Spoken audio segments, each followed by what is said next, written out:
Black Rebel Motorcycle Club, spread your love. It's time to give Karl... You're actually nervous, aren't you? I'm a little bit nervous. Just to recap, Karl is 30 this year. He never went to get his results of his GCSEs. So myself and Steve took it upon ourselves to phone his school, track them down, and we actually got your results. What did you think you took? Did English. Right. Maths. Yeah. Art. Right. And I think I did physics. Okay. Well, you didn't do any of them.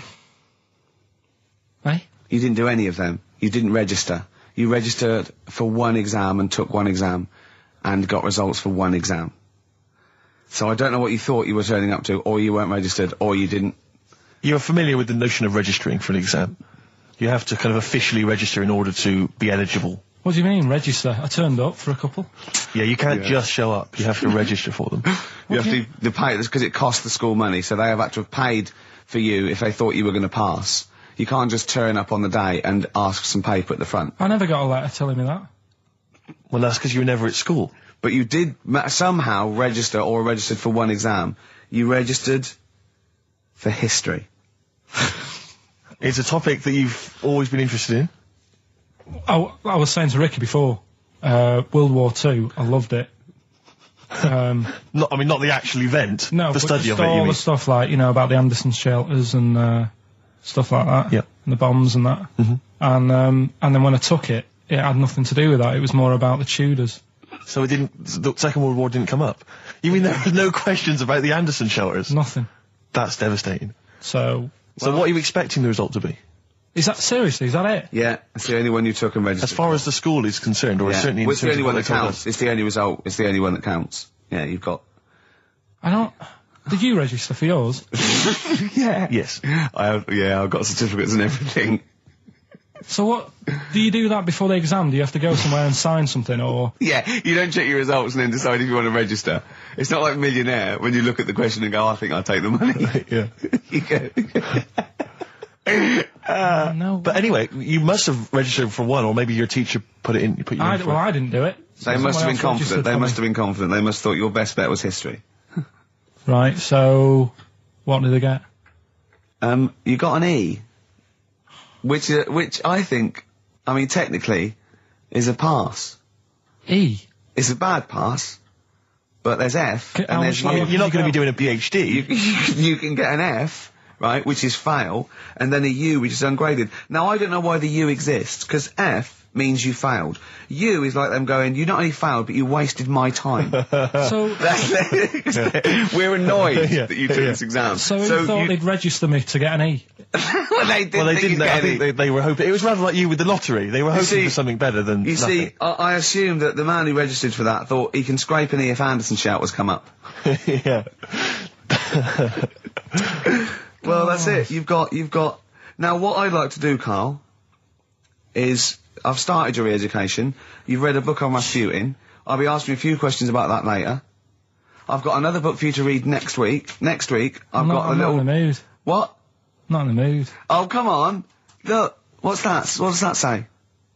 It's that fella, it's the picture of the bloke that he used to use for Citizen Smith. Yeah? Che Guevara. Yeah. Yeah. He was quite happy, I think, when he found out that Robert Lindsay was involved. He went, yeah, of course you can. No worries, yeah. What are your feelings, Karl? What do you think? Are you depressed? I'm just a bit annoyed, because I'm sure I turned up for more, so it just wasted me time. Listen, they don't matter. I'm sure you're doing very well. You can educate yourself. GCSEs are merely a step on the ladder to help you, not just for education, but, they're more vocational than anything else. You're doing very well, and you're reading books. Don't worry about it. It's not a concern. Something. But if you want, I'll pay for you to take history again. Karl, we'd love to see you get a C or above. And well, we're willing I'll pay for you, and I'll get you some books. Right, now listen. We can, let's get, I reckon, when are the exams? June? Something like that, yeah. We'll try and register next week, and I reckon you can get an A or B. In history. In history. No, don't worry about it, it's just easy. I get you Brody's notes. If Heat magazine, they love you, Karl. They could probably sort something out. They could probably pay for a tutor. They got a lot of money, they sell a lot of magazines. I mean, it is almost always, and you found that out, I discovered this, it's always the Tudors and Stuarts. There's no fear for them not coming up. Now, what do you already know about them? You must already know stuff about Henry VIII and Elizabeth. No, because it's too long ago to even get interested in. Do you know what I mean? You can't. Is that why you relate didn't? to it. Okay. The Anderson thing, it was like, God, you know, I bet my mum and dad were in an Anderson shelter. You know, this is interesting. What, when they... Oh, my granddad would have, like, had something to do with this. But the Tudors, it's like, I don't know even if they had a family back then. Play a record! As you know, I lent Karl, part of his education is historical education, I lent Karl Gladiator, the movie, on DVD, which he watched on his PlayStation 2, and Rasputin. Do you know last week when you gave me this, did you know my result for history? No. That's weird, isn't it? Yep. Now, right, okay, it's the film review. Karl, you just tell it from the heart, tell us what you thought about the film, what you thought the... Can I just ask, is this the first time you'd seen Gladiator? You'd never seen it before? No. Okay. And what were your thoughts? Okay. The film review.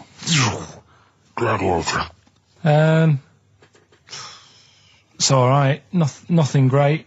It's like an old, sort of an old version of Rocky done in the olden days, really. Right. A bloke fighting other people. Sure. How sort of well known is the story? Do you reckon people know the basics? Well, just very quickly, just do the plot. Quickly. There's a guy called Max. Maximus, yeah. Yeah. There's Caesar, and there's Caesar's kid, and Max goes to war, sort of wins it, comes back. Caesar says, you're good at what you do. I wish my son was as good as you. So I want you to be in charge when I die. His kid finds out, a bit annoyed about it, kills his dad, because he don't want anyone to hear that he said that he wants him to be in charge. Yeah. So his kid gets in charge and thinks, I'll show you. You're not going to be king, I am. You're going to be a slave or something. And then, next thing you see is... Sorry, can I just stop there? My only thought is the film's 3 hours long, so maybe we shouldn't go through the whole plot, right? We've done the first 10 minutes, but go on. So, yeah, he's a slave and then... Yeah, but then, that was an interesting bit that I thought, right? I mean, I was watching this with a girlfriend, she was already annoyed because she wanted to watch Friends on E4. Okay. Yeah. It was a good episode as well this week. Was it? Yeah. Don't tell her that. Okay. Right, so she was annoyed and she said, come on then, put it on. And I got it wrong straight away because it says on the back 149, so I thought that was an hour and 49 minutes. It turned out it was 149. No, I thought it was 1 hour 49. Yeah. But it was 149 minutes. Sure. So it overran anyway. By 40 minutes. Yeah. So anyway, the interesting bit was where he was going across the desert on a horse. And I think to show you how long he'd been going across the desert on his horse, he's showing you a shot of the horse's knees and they were bleeding. And I just wondered whether that's what horses do if they run for a long time. Do you know? I don't. Good. Right, so anyway, so he goes on, he keeps going on like this. He's a slave, and then he has a fight at the end with the Caesar's kid, and he kills him. And that's how it ended. Okay, good. What did you think of it? Just generally, what bits... What do you think was wrong with it? Right, well, I've read up on it, and there's already a fact that is wrong. Right. Caesar's kid, he didn't actually kill his dad. His dad died of a natural death. Right, in real life, you mean? Yeah. Okay. And, what's Caesar's kid's name? Comedian or something? I think it's comedian, yeah. Yeah. That's where the name comes from. When a funny person is called a comedian. He didn't actually get killed in real life by Max. No. He died by his sister poisoning him, and he didn't die. No. Are you saying that this is not a historical document? It's wrong. All over the place. Yeah. Well, next week I'm giving you Braveheart, and that is actually true. That is factually accurate. I can't handle it. It is. It was a little Australian fella that helped him out. Just for people who watched it, you know that the guy, Caesar's kid, yeah, he died. His sister tried to poison him. That didn't work. Apparently, he was a gay fella, and his boyfriend, who was a wrestler, strangled him. Where did you get this information? On the internet. I thought I'd look it up to see how much of it I actually got right. Yes. And that's what I read. Okay, so out of 10? 5. Really? Yeah. Okay. It's no good. I wouldn't get it out. And it's annoying the way it says, like, you know, this film's got to be seen at the cinema, because I saw it at home and I don't think I missed out on anything.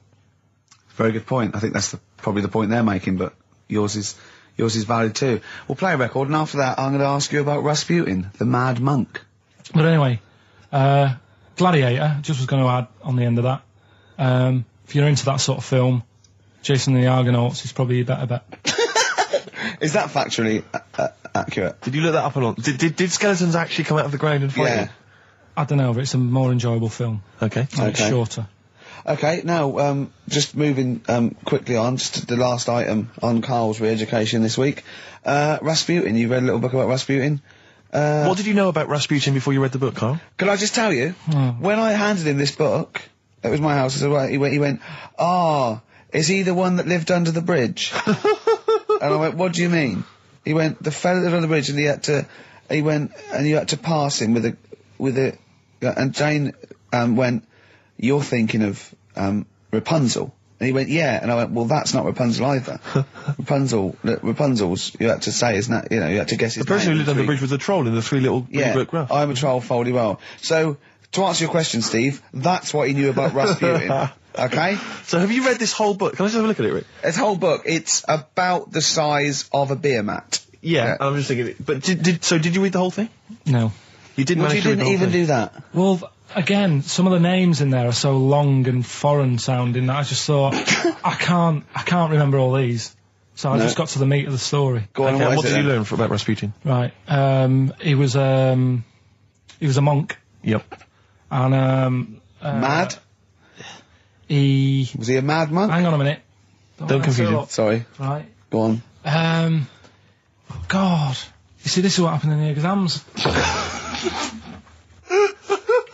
Right, he was... Oh, don't do that when I'm drinking, Karl. Please, mate. He loved his women. And that's how the story started off. He had really nice... Story started off. Yeah. He had really nice eyes, and that's what everyone fell for, especially the women. Yeah. Anyway, the people back then thought he had special powers because he could hypnotise people or something. Oh, yeah. And it was about a little lad who had some sort of blood clot on his leg. And he said, just calm down and you'll be alright. And people thought he had special powers, but what he was doing, he was saying calm down, and he relaxed, and it stopped the blood flowing sort of as fast. And that's how he got better. But anyway, that's the only bit of special work that he did. And then he kept going on, and he was going in brothels and all that. And the people in the town thought, this isn't right, he shouldn't be going about doing this. And Where did he live? Russia. Right. Is that right? Yep. What sort of era? I thought you'd like now, About 1800. Oh, right. Okay. And then... Do you want to check that, Steve? You got the book? People Well, got I know sick for a of fact that's him. not right. People got sick of him, and they said, oh, we'll have to get rid of him. So they tried to... He loved cakes as well as women. Okay. So they said, let's poison a cake. And they poisoned a load of Easier than cakes. poisoning a woman, wouldn't it? And he ate these cakes, and it just didn't kill him, and they were like, God, what's going on? And they kept giving him more and more cakes, and... He was suspicious. And that didn't work, so the fella said, that's it, I'm going to shoot him. So... Well, I imagine it was the end of his tether. So- I mean, he was back and forth to Mr. Kipling's. He Go on. shot him once, and that didn't work, and the fella thought, oh my God. And he started running away, and Rasputin's running after him, and he shoots him like another, I think he took 4 Face bullets. full of Battenberg. Four bullets. Who's going to swear then? 4 bullets it took to kill him, and then this fella who was after him chucked him in an icy lake, and that was the end of him. But I don't understand, sort of, What don't you understand, Karl? well, the fact that, he's a bit of a name in history. I don't understand why, because it just sounds a bit like my brother. Does he love women and cakes? And do you think that'll be his downfall? Right, I want you to study. Right, if you want to do, that's the first introduction. Right, if you want to do some extracurricular, What would that get me? There's a song by Boney M that lays it out. Suzanne told me about that, saying about Russia's greatest love machine. Yeah. But it didn't say anything about cakes. No, I think if you get the 12-inch mix, no, but they explain say according to Boney M, and I don't know who's correct, the bloke who wrote that or M. They put some poison into his wine. Now I don't know if M have done their research, or whether, they did shoot him until he was dead. According to them, he was the greatest love machine in Russia. I don't think it says that in the book, but M might know more than that fella. So what's your final verdict on Rasputin? Just a normal bloke who didn't have that much luck, really. That's what I don't understand. I was waiting for something special at the end, but just a normal fellow, really. Yeah, just an everyday. Happens all the time, doesn't it? Just an everyday mad monk. Yeah, just an everyday mad monk. You have to shoot and poison and throw in icy lakes to kill him, and who loves women and cakes. I mean, come on, do we need another one of them? Boring. So what would you say about him then? How would you sum him up? I think you've done it. I think you've done it. There you go. So next week, Che Guevara, you going to read the book? I don't know. Come on. Next week, Che Guevara. Take it home. There he is. Give it here then. Anyway, okay then, well, you were tested on Che Guevara. Right, Karl. We should just remind people what happened, because This last is a week little series. I've got lots of these little books, right? They're about, like, 2.5 inches long by about, 2 inches wide. Those tiny little things you see in the, sort of on the front counter of Waterstones or Smiths, and it's the Life and Times, a series of all the greats in history. Last week you read about Rasputin. He wasn't impressed. No. This This week... book's a little bit thicker than the Rasputin one. No, it's the same, I think. Was it? Maybe the writing's Bigger smaller. writing or something. But, okay, Che Guevara. Who was Che Guevara? Just now, you learnt to pronounce it, right? And how do you remember? You told me in the week how you remembered what his name was. Che is like shake, and his surname is like guitar. Right. Shavar. Okay. But anyway, right. Tell us what you know, and we'll ask. Right. First of all, his name isn't really Che. Right. It was something else, and Che means buddy in wherever he's from, Argentina. Mm-hmm. Right. That's right, isn't it? Yeah. Yep. Right. So anyway, he was born, and he was. By the way, Karl's not reading this from a book now. This is all out of his own head. This is not pre-planned notes. No, this is. I mean, I know it sounds written, but he's just Right, here we go. Go on. He was born. He had bad asthma as a kid. Right. Which I thought was quite interesting, because they didn't have cars and that back then, and that's what they're blaming asthma on these days. The bad build-up of traffic and that. Well, they did have cars, Karl. Not as many as they have now. Okay. So that was something I picked up early in the story. He had asthma. Yeah. His dad was into he wasn't a politician or anything, but he was, they were into the politics. Sure. So he sort of grew up around a family who was into, watching the news and that, and keeping up to date on what's going on in the world. So that sort of rubbed off on him. He went to school. He was doing stuff on medicine. Yeah. Yeah, he wanted to be a doctor, or he thought he did. Yep. Anyway, he learned really quick. He did like 6 months work in about 3 months. So he could have some time off school or something. Right. So he took that time off and went to travel South America with his mate on a motorbike. Yep. Yeah. And he saw all this bad going on in the world, and he thought, oh, this is bad, this. Yeah. I could do something here. I could change this, make it a nicer place to live. So he said, what I'm going to do is join a gang that sort of is against the like the government. Yeah. Right. Right. Am I right so far? Yeah. You're doing very well. Right. And the woman who he met, who was like running this gang, is a woman called Hilda, who he later married. All right. And Hilda introduced him to Castro. Right. Who was like the head cheese of the gang. Right. Who wanted to change things. Okay. And so she said, like, this is I think his real name was Engelbert or something like that. Ernesto. What? Ernesto. She said, this is Ernesto. He does medicine. Should have him in our sort of army. So when there's injuries and that, he can make people better. Yeah. So he said, yeah, all right then. So he joined the gang, and they went like went to sort of. I'm chopping it down a bit. No, sure. You're condensing it. It's not in real time. No. So anyway, so they go. It feels like it. You see, this is why I just wanted you to ask me questions. Well, listen. Let's cut to the chase then. So obviously he made his name as part of the Cuban Revolution. Yeah. Yeah. Do you know what date that was? About. No, I don't. Okay. And obviously, so he was a big involvement in that. Yeah. In which country was he caught? It was caught in Bolivia. Yeah. How did he die? They executed him. Yeah. He shot him, and his last words before he died, right? The guy's there with the gun, and he wasn't scared. He wasn't like crying or anything. He said to the bloke with the gun, he said, "Go on, shoot me. Be a man." Yeah. He said, Yeah. and they shot him. And did it tell you what happened to him after that? His dead body?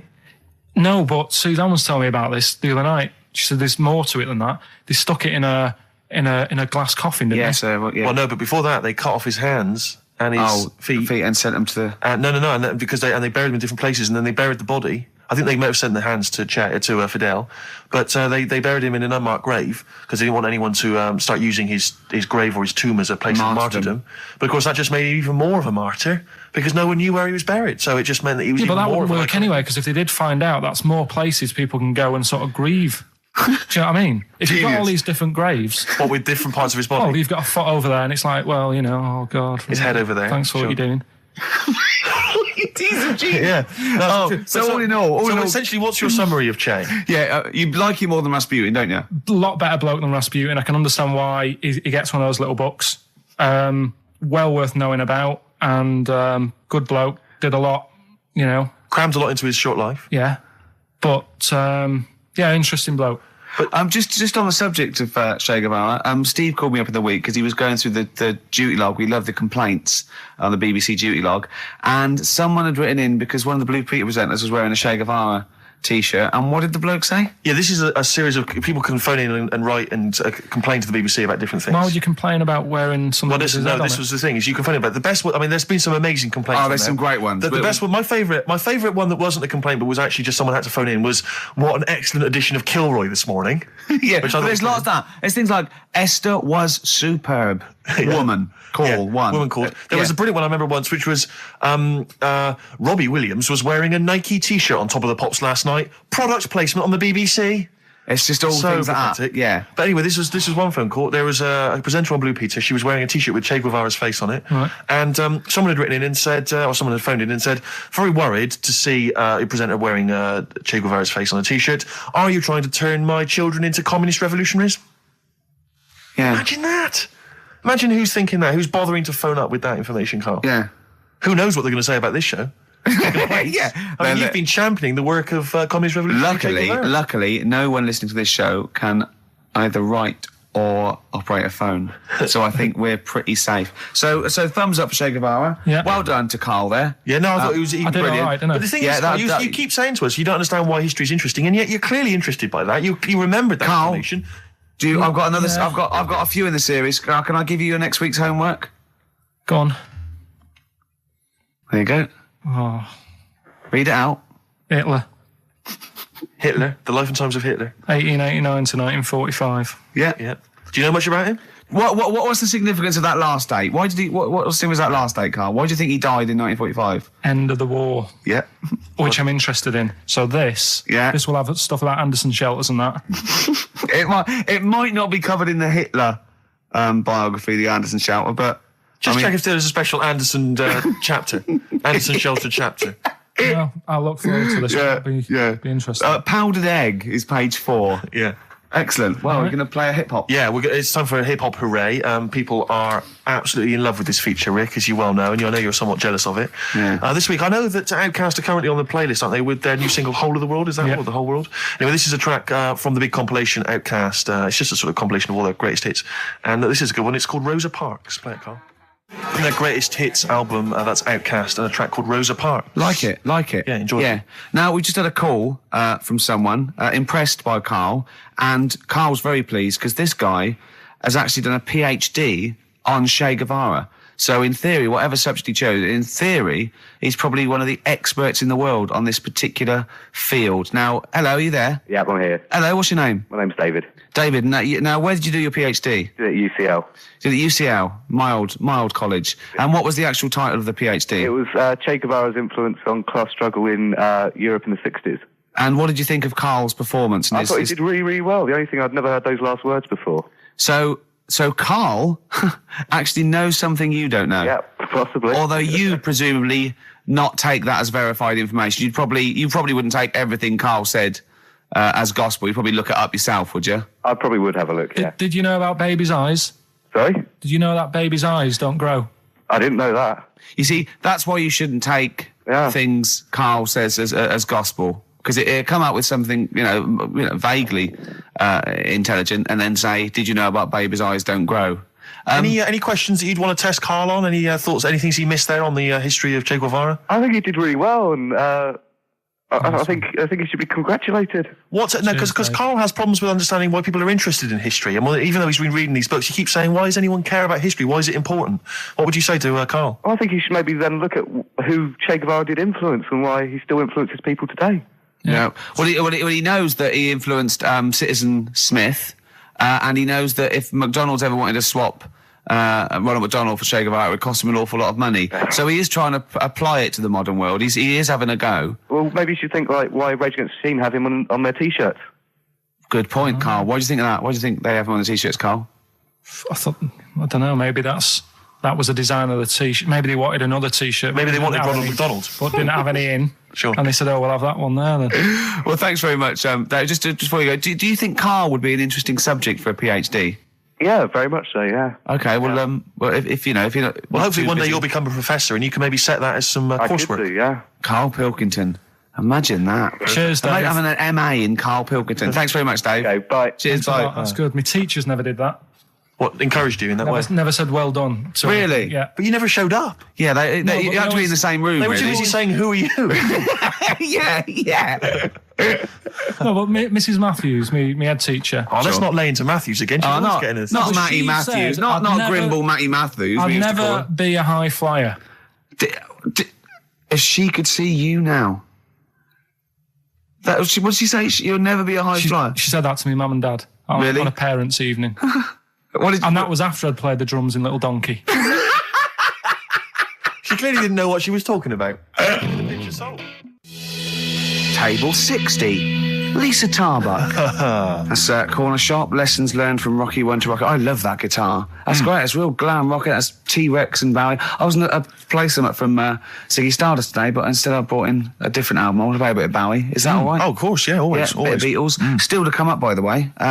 With The Education of Karl, last week he did Che Guevara. He did very well. Before that, the week before that, he learned all about Rasputin, didn't you? And this week you've been studying Hitler, haven't you? How does that go? How do you reckon that? It's a bit tough. Okay. I'll give you the full story later, Steve. Do you know much about him? No. So, they're all linked. All these stories I've been reading, they've all got a similar sort of thing going through them. They have a bit of a tough upbringing. Things aren't going well, and they seem to take it out on other people. Okay. But I'll tell you more later. Okay. Yeah, I don't think you can... I don't think Hitler and Che Guevara... It's the same thing. Che Guevara, when he was a kid, had like asthma. Right? He wasn't an happy kid. Hitler, he only had one ball. Well, I was trying to find about that. Yeah, seriously, he phoned me up in the week. I said, how's it going? He went, I've just skimmed it. I was looking for the testicle thing. Now, I don't know if they left that out or it's not true. Right. He was trying to look up that Hitler has only got one ball. I think they only did it to wind him up. Because it's like, you might be taking over the world, but we're all saying you've only got one testicle. Sure. And it's Did you look in the index and it's sort of Hitler, Adolf, family life, early childhood, testicles? Testicles, absence of. Sort of skimmed through because one of. Mother brackets other. Yeah. Albert Hall. Yeah. The only thing I could find was at one point in like when he was trying to run the place, there was a meeting going on, and somebody had put a bag in the meeting room and it blew up. Yeah. And I'm wondering whether it was under the table. Yeah, but. Were you wondering if it blew a testicle? It was. The testicle was under the table. No, the bag blew off the ball. No, the ball sack was probably hanging below the protective top, and so that's where he could have lost. But why would he have only just lost the one? Because the way he was sitting, cross-legged or something. Sure. Okay. Well, again. Last week we had a Che Guevara expert phoned up. Maybe they could. Maybe there's a Hitler expert this time who could maybe phone up and confirm the testicle theory. XFM 104.9. Sorry, I was going to back announce that track and just mention it was Elliott Smith and the track Son of Sam. Well, I think I'd just better ask Karl a couple of quick questions about Hitler. then we can get on with our lives. Okay, we can tick that particular box. Yeah, yeah. Okay, Karl. Put that particular dictator to bed. It's week 3 of his education. You've nailed Rasputin and Che Guevara. I don't want to lose complete sight of those. I'll maybe ask you a couple of those in the week just to so you keep your mind on it. But Hitler. Tell us the story. What have you learned? Do you want to ask some questions? No, not really. Just sum it up in a minute. What do you think? Do it in a minute. Well, can I ask some questions then? Where was he born? Austria. Tell us about his early life. Right, he was a young lad. Brilliant. What in his early life? Okay. Yeah. What's the name? His mum was his dad's second cousin, which is a bit weird. Yeah, that is weird. They had 5 kids. Steve's going, yeah, it's usually first cousin where I come from. Oh, that's unfair, isn't it? There's no need for that. There was 5 kids, but only 2 of them, including Hitler, including him and his sister, survived. The others died at an early age. Okay. Right. Anyway, so they grew up, and the mum died and the dad died and that, and he thought, oh, what am I going to do? Because he didn't do well at school, didn't have many qualifications. No. Liked art. Did he have a GCSE in history? Liked art, right? And then, so he said, right, I'm going to go out to Munich. I missed a bit out, actually. Jewish people were in Austria, he didn't really like them. Okay. He thought they got, special treatments and stuff, and just didn't like them. So he went to Munich, and he joined the army. Right. Yeah? Yeah. And he was in the army, and he got injured. Right. So he went to hospital, and whilst he was in hospital, the World War I ended, and he was like, oh, God, I want to... I was enjoying that. Yeah, so... Don't, because you're breaking the concentration. Yeah, sorry. I'm not even sure I want to join in on this one, just in case. Okay. Right, go on. Right, so... He was in hospital. He's in hospital. It gets a bit better. He's never that fit, though. He's one of these blokes who was always ill. That was on something like 30 tablets a day or something. Comes out of there, joins some other army. Right. God, I knew it all this morning.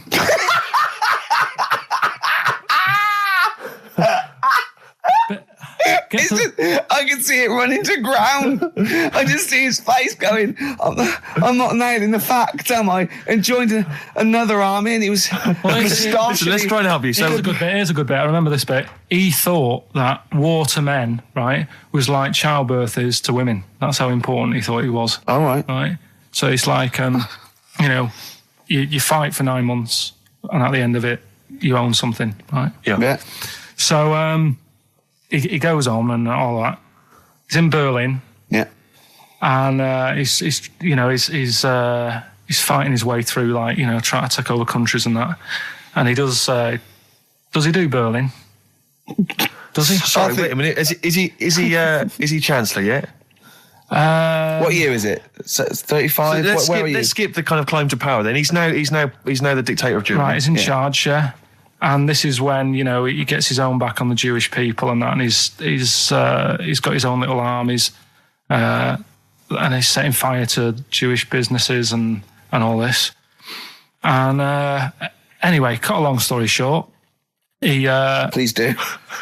When he came to fighting Britain, Yeah. came a bit sort of unstuck, Yeah. right? Started fighting. Not so easy, is it, this world domination, Adolf? Britain was there. France was helping out. Yeah. Americans were helping out. Yeah. So I thought, oh God. So a bit late, but yeah, go on. He goes into a bunker in Berlin. Yeah. And it's all kicking off. Yeah. And apparently, Germany sort of surrenders. Yeah. Says it's all over, forget it, we can't beat you. He was really annoyed with this, and he thought, I can't show my face around here. So because it would be embarrassing. He's with his missus, who nobody knew was his wife, Right. Eva, in this bunker. Yeah. And so he said, I've had enough of this. He shoots himself. Yeah. She poisons herself, and the chauffeur buries him or something, or burns him. Right. And in all the time he was in charge, 50 million people died. So that's 1918 to 1945. Yeah. Between It felt like that. Between Travis and the Red Hot Chili Peppers. Next week, That's fantastic. That's remarkable. I have to say that you sort of lost your grasp somewhere along the line, because you started off confidently, but you lost your I've had a really busy week, and last night I was like whizzing through it. Sure. And then this morning I woke up, and you know, Suzanne had been away for about 3 days, right? Yeah. I hardly spoke to her. She's been busy, I've been busy. First thing I say when I wake up, oh, just ask me some stuff on Hitler. You are romantic. That's great. That's how stressful it's getting. But I knew it all this morning, honestly. No, but that's fine. I think you've summed up you've done that. Right, captured it in essence. just for a bit of balance, I've got your next week's homework. It's the same series. There's little books. There's tiny little books, just 3 inches long by 2 inches wide. Crammed with so much information there. Winston Churchill. There you go. You'll enjoy that. Yeah? I'm getting a bit bored now, though. This is what happened in school. Think of the listeners. Did really well in infants.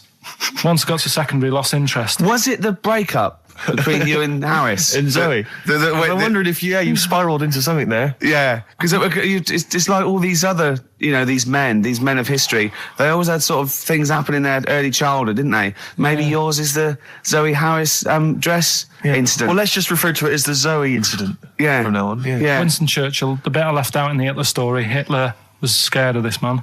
Yeah. And I can tell you something else about Winston Churchill. Go on. He said he can remember being in the womb. And he was born in a public toilet. Play a record. He texted me yesterday about Hitler. He went, stop making me read this heavy shit. He said, I've seen in the back of this book, there's one on Elvis. No, I mean, it is interesting, but not when you have to read it. Do you know what I mean? Right. It's But do you more think you'd have read it in your leisure time? To be honest, No, you wouldn't have. I wouldn't. No. So do you want a week off? Do you not want to learn about Winston Churchill? Why don't you read it if you want to, and just if you get interested, then read on. I think Because that's what I did with school, and it didn't work. No, you decided you didn't want to. Yeah. Yeah. Okay. So- but hasn't that taught you something? Can't we just do it like a TV series? It doesn't go on forever. We've done 3 weeks. Give it a rest now for the summer. Yeah, because most series last for 3 weeks. Well, you know. Yeah. I'll be testing Karl on the new re-education of Karl, as you know. He got a GCSE. It's the last one, isn't it? In history. It was the last heavy sort of one, yeah. No. So Winston Churchill. Well, yeah, because I thought we're going on to more sort of metaphorical and metaphysical pursuits, aren't we? Not that book. Yeah, that's the Aesop's Can't Fables. read that in a week. You don't have to read it. Right, Just that's Just choose the ones about the foxes eating penguins. You'll like that. It's time for the re-education of Karl Pilkington. This week, Karl was studying the life and times of Winston Churchill. What did you make of it, Karl? What did Churchill do for Right. you? Last week I made a bit of an error with Hitler. Yeah, you Go on, just why? I tried to remember too much, and it was way too much for me. Sure. So what I've done this week, sort of flicked through, got a few of them basic facts. Yeah. And what I've learned, right?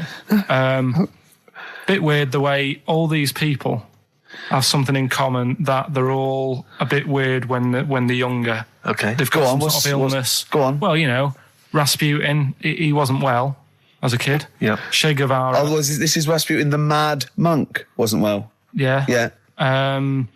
Che Guevara. Yeah. Asthma. Really bad asthma. Yeah. Hitler, he was Only a one ball. bit mental. Yeah. His mother. He was a bit mental. That could be libelous. Yeah. And who have we done? And Churchill. Yeah. you got lost there. Very weak child. Was he?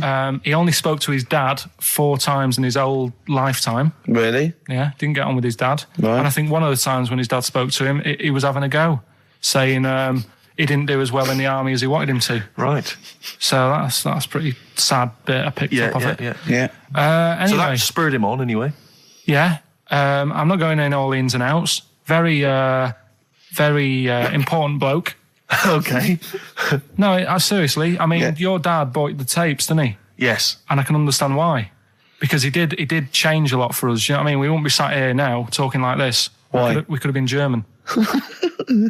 Yep. He didn't let that happen. No. Everyone had a go at him, right? When I think it was Chamberlain who was in power, Yeah. and he was like saying, "Don't be trusting that Hitler," Yeah. you know. And everyone was like, "Look, stop causing trouble." Chamberlain sorted it out, you know. He sorted out a peace agreement, Yeah. and he was like, "No, I don't trust him." And everyone's like, "Oh, you're just causing trouble." You know, everyone else is happy. Then it turned out that Hitler did actually do the dirty. Yeah. And try and come over. I remember, didn't he do something? He started a war or There was something. a conflict of some kind. Yeah. Started a problem. And everyone went, hang on a minute, that Churchill knew what he was talking about. Yeah. Get him back in charge. Sure. And they got him in, and Hitler was scared of him because he knew that he wasn't going to be having any lies or anything. He couldn't try it on with Churchill. Yeah. Especially when he was a little bit pissed up and coked and with a big cigar. Churchill. He wasn't doing that. I think a lot were during the war, in the war cabinet. I think they had to have things to keep him awake all night and stuff. And he certainly liked a brandy. Rick, Winston Churchill was coked up, was he? I mean, sorry, this is something I wasn't aware of. If there are any historians listening, if I'm wrong, I'm Was that very in the sorry. World at War? No, I don't Winston think Churchill so. was Any historians or experts on war?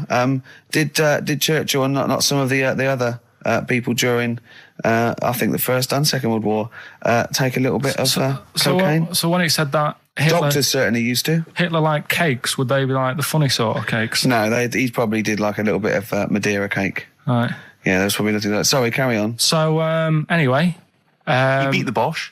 Yeah, did all that. Oh, that's steady on. His personal life's nothing to do with it. And the most amazing bit is, right, he wasn't fit, and he had a couple of Well, strokes. he's a good-looking bloke in many ways. Well, he had a couple of strokes, but he had a stroke on, say... We've had that. He beat the Bosch. He liked to have a couple of strokes. Yeah. Let's not get into innuendo, Karl. It's stupid. Right, say he had like a stroke on a Tuesday. He was up and fighting again on a Wednesday. Really? He was a strong bloke. Yeah. And then he died at about the age of 86 or something. He's a good lad, wasn't he? He was really good. Yeah. Is he the one you favour most of all? I'd the ones say you out of all... I mean, Rasputin, I don't understand why he got... Like I said, I don't know why they made a book on him. No. He just didn't deserve it. No. Che Guevara, you know, he had his time, I suppose, and did a bit good for certain people. Sure. Sorted Cuba out. Yeah. Doesn't really affect me. No. Hitler, I mean, enough said. Yeah. Bad bloke. Churchill sorted it all out. Yeah. And like I So said, your favourite out of the four of them, the of all those four, is Churchill. yeah. I think he's Brilliant. Brilliant. I agree. I agree with you, I think. What I love with your kind of sort of summary of these people's incredible lives is the way that it's almost like I remember in Lookin' magazine. I don't remember Lookin'. It was the Junior I TV remember Times. Lookin'. They used to have half a page, which was a comic strip, summarising someone's life. You might have, say, 5-star, the story of 5-star. Yeah. Johnny Mango called in again. He's become our sort of official researcher on this show.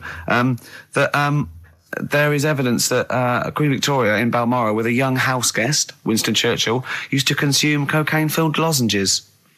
So there you go. Also, MDMA was a precursor of sort of ecstasy, a derivative, and that was big in the day, giving soldiers, you know, a little pick-me-up. So it's not so mad, is it? It sort of Winston makes Churchill sense taking cocaine, because is he it? was into his speeches and that, and they say that coke gives you sort of, you know, the balls to stand up and say like... Not that that's a good thing. And No, you it's should- not. No. Definitely not. No. Right? But apparently it makes you confident, doesn't it? So you can stand up and say, you know, we're going to fight them on the beaches. Yeah. And all that. And sound like you mean it. It's exactly, yeah. When he was sort of like, you know, a little bit pissed up with his cigar on, coked off his tits, he wanted to fight. He didn't care where it was. He'd fight on a beach. He didn't care. He didn't care if he got sand in his new trainers. Exactly. He was boozed up. Yeah. You want to fight? yeah, that's why he was coming hard. He was very much... you got to think of him as the Liam Gallagher of his day. Yeah. Oh dear. Bad. Do you know what a fable is? I'll try to explain briefly. Do you know what a fable is? I've got a Karl? rough idea. Okay, it's a thing that uses sort of metaphor, analogy, just to explain sort of morals. I mean, they're very old for a start, and it's all. I'll give you an example of one. A quick one. Oh, the one about the dog with two bones. He goes to a dog's got a bone. He sees a reflection in the lake, and he thinks, "Oh, that dog's got a nice bone. I'll have that." And as he goes to get that one in the reflection, he drops the one he's got, and that's one about, you know. I think you're I happy with your lot. was told one when I was younger. Go on. I think it was one. This young lad, he's got a dog, right, and he's about 8 years old, and this dog, he's had it since he was about 4, and it's a bit tired now, and he chucks sticks for it, and it doesn't go for it, and he's saying to his mum, "Oh, I want a new dog because this one's useless. It doesn't do what, you know, it doesn't have any fun with me." So they said, oh no, but Rover's a good little dog, you should look after it. And he's like, oh, I don't like it, I want a new one. So they buy him a new puppy, and it's running around, yapping about, and he's loving it, and he's playing around with it in the grass. And then one day he goes to the park, and he's messing about and rolling about with it, and he falls into the lake, right? And the little puppy's like yapping at him, and he's going, help me, the little dog's yapping. And then the old dog comes and gets his collar, and it pulls him out of the lake. And he goes, oh, God, why did I forget about you? You're the better dog. And he loved that one again rather than the puppy. I got a feeling that was Lassie. Well, yeah, that was an episode of Lassie. What's the moral? What's the moral there, Karl? What's that telling? What's that explaining through analogy? Sort of, don't forget the old. Look after old people. I remember there was one I heard once about a young boy who got trapped in a lake inside a cage. But he loved his trainers so much he wasn't going to get them wet. But even though he had to get out there, and even though he thought that was the important thing because it's material value, he actually drowned, and the trainers were no good to him then. Star Sailor. Now listen, I'll give this one. This is an easy one. Now just think just what it means. They're not that hidden. They're not that cryptic. Just think what this means, okay? Okay. When the hares addressed a public meeting and claimed that all should have fair shares, the lions answered, a good speech, hairy feet, but it lacks claws and teeth such as we have. How would you use that? No. What do you think that means? This is translated from the, I don't know, Greek or something, I don't know. It was Aesop. Where's he from? Greek. Yeah. So shall I do it in my own language? Okay. So what would happen if there's hares and they have a meeting in the jungle with like loads of lions and go, hey, hold on, wait a minute. I think we should all be equal and share everything, all right? And the lions go, well, yeah, it's easy for you to say. We've got claws and teeth. Yeah. What does that mean? It's saying like, of course the hares want that because it's better for them. The lions get nothing out of it because they're already king of the jungle. That's right. So it's negotiating from weakness. Anyone can negotiate from strength, but negotiating from weakness is it's be lovely. It's a lovely utopian look at the animal kingdom. But the way you said it is better than the way they worded it. Well, that's because Ricky's very much the modern Aesop. I mean, many people have thought that. That's why he's getting a lot of awards with the TV show. For him, that's a fake. So look, I'll take that home and read ones you like and tell me about the ones you like, ones that click. I don't care if you only come in with like one or two. Go, I'll tell you what, Rick, there's one thing that I've learned from that. Because sometimes you can know all these phrases and until something happens, you don't think, everyone's heard, I don't know, to err is human, to forgive divine.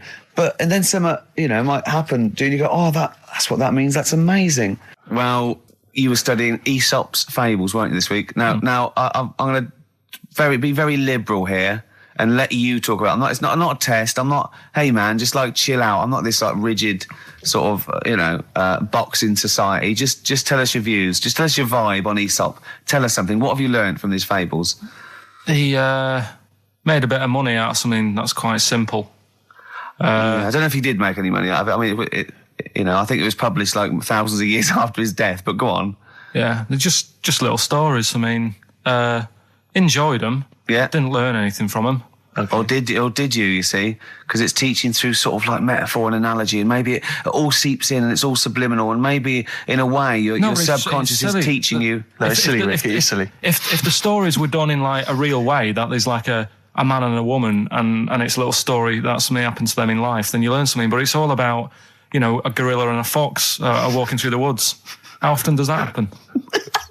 Sure. So you're saying if it was more like if it was more true to life, if it was more like, maybe, if it was maybe more like real yeah. stories, like a kid on his grifter and a magpie pecking at his head, or two frog boys with webbed hands. I mean, if it was real stories from real life that people could believe, actually happened, maybe it would teach us something. But why not do that? Like take a real situation, say like the So Solid Crew guy, yes, going down for carrying a gun. Use that in some way.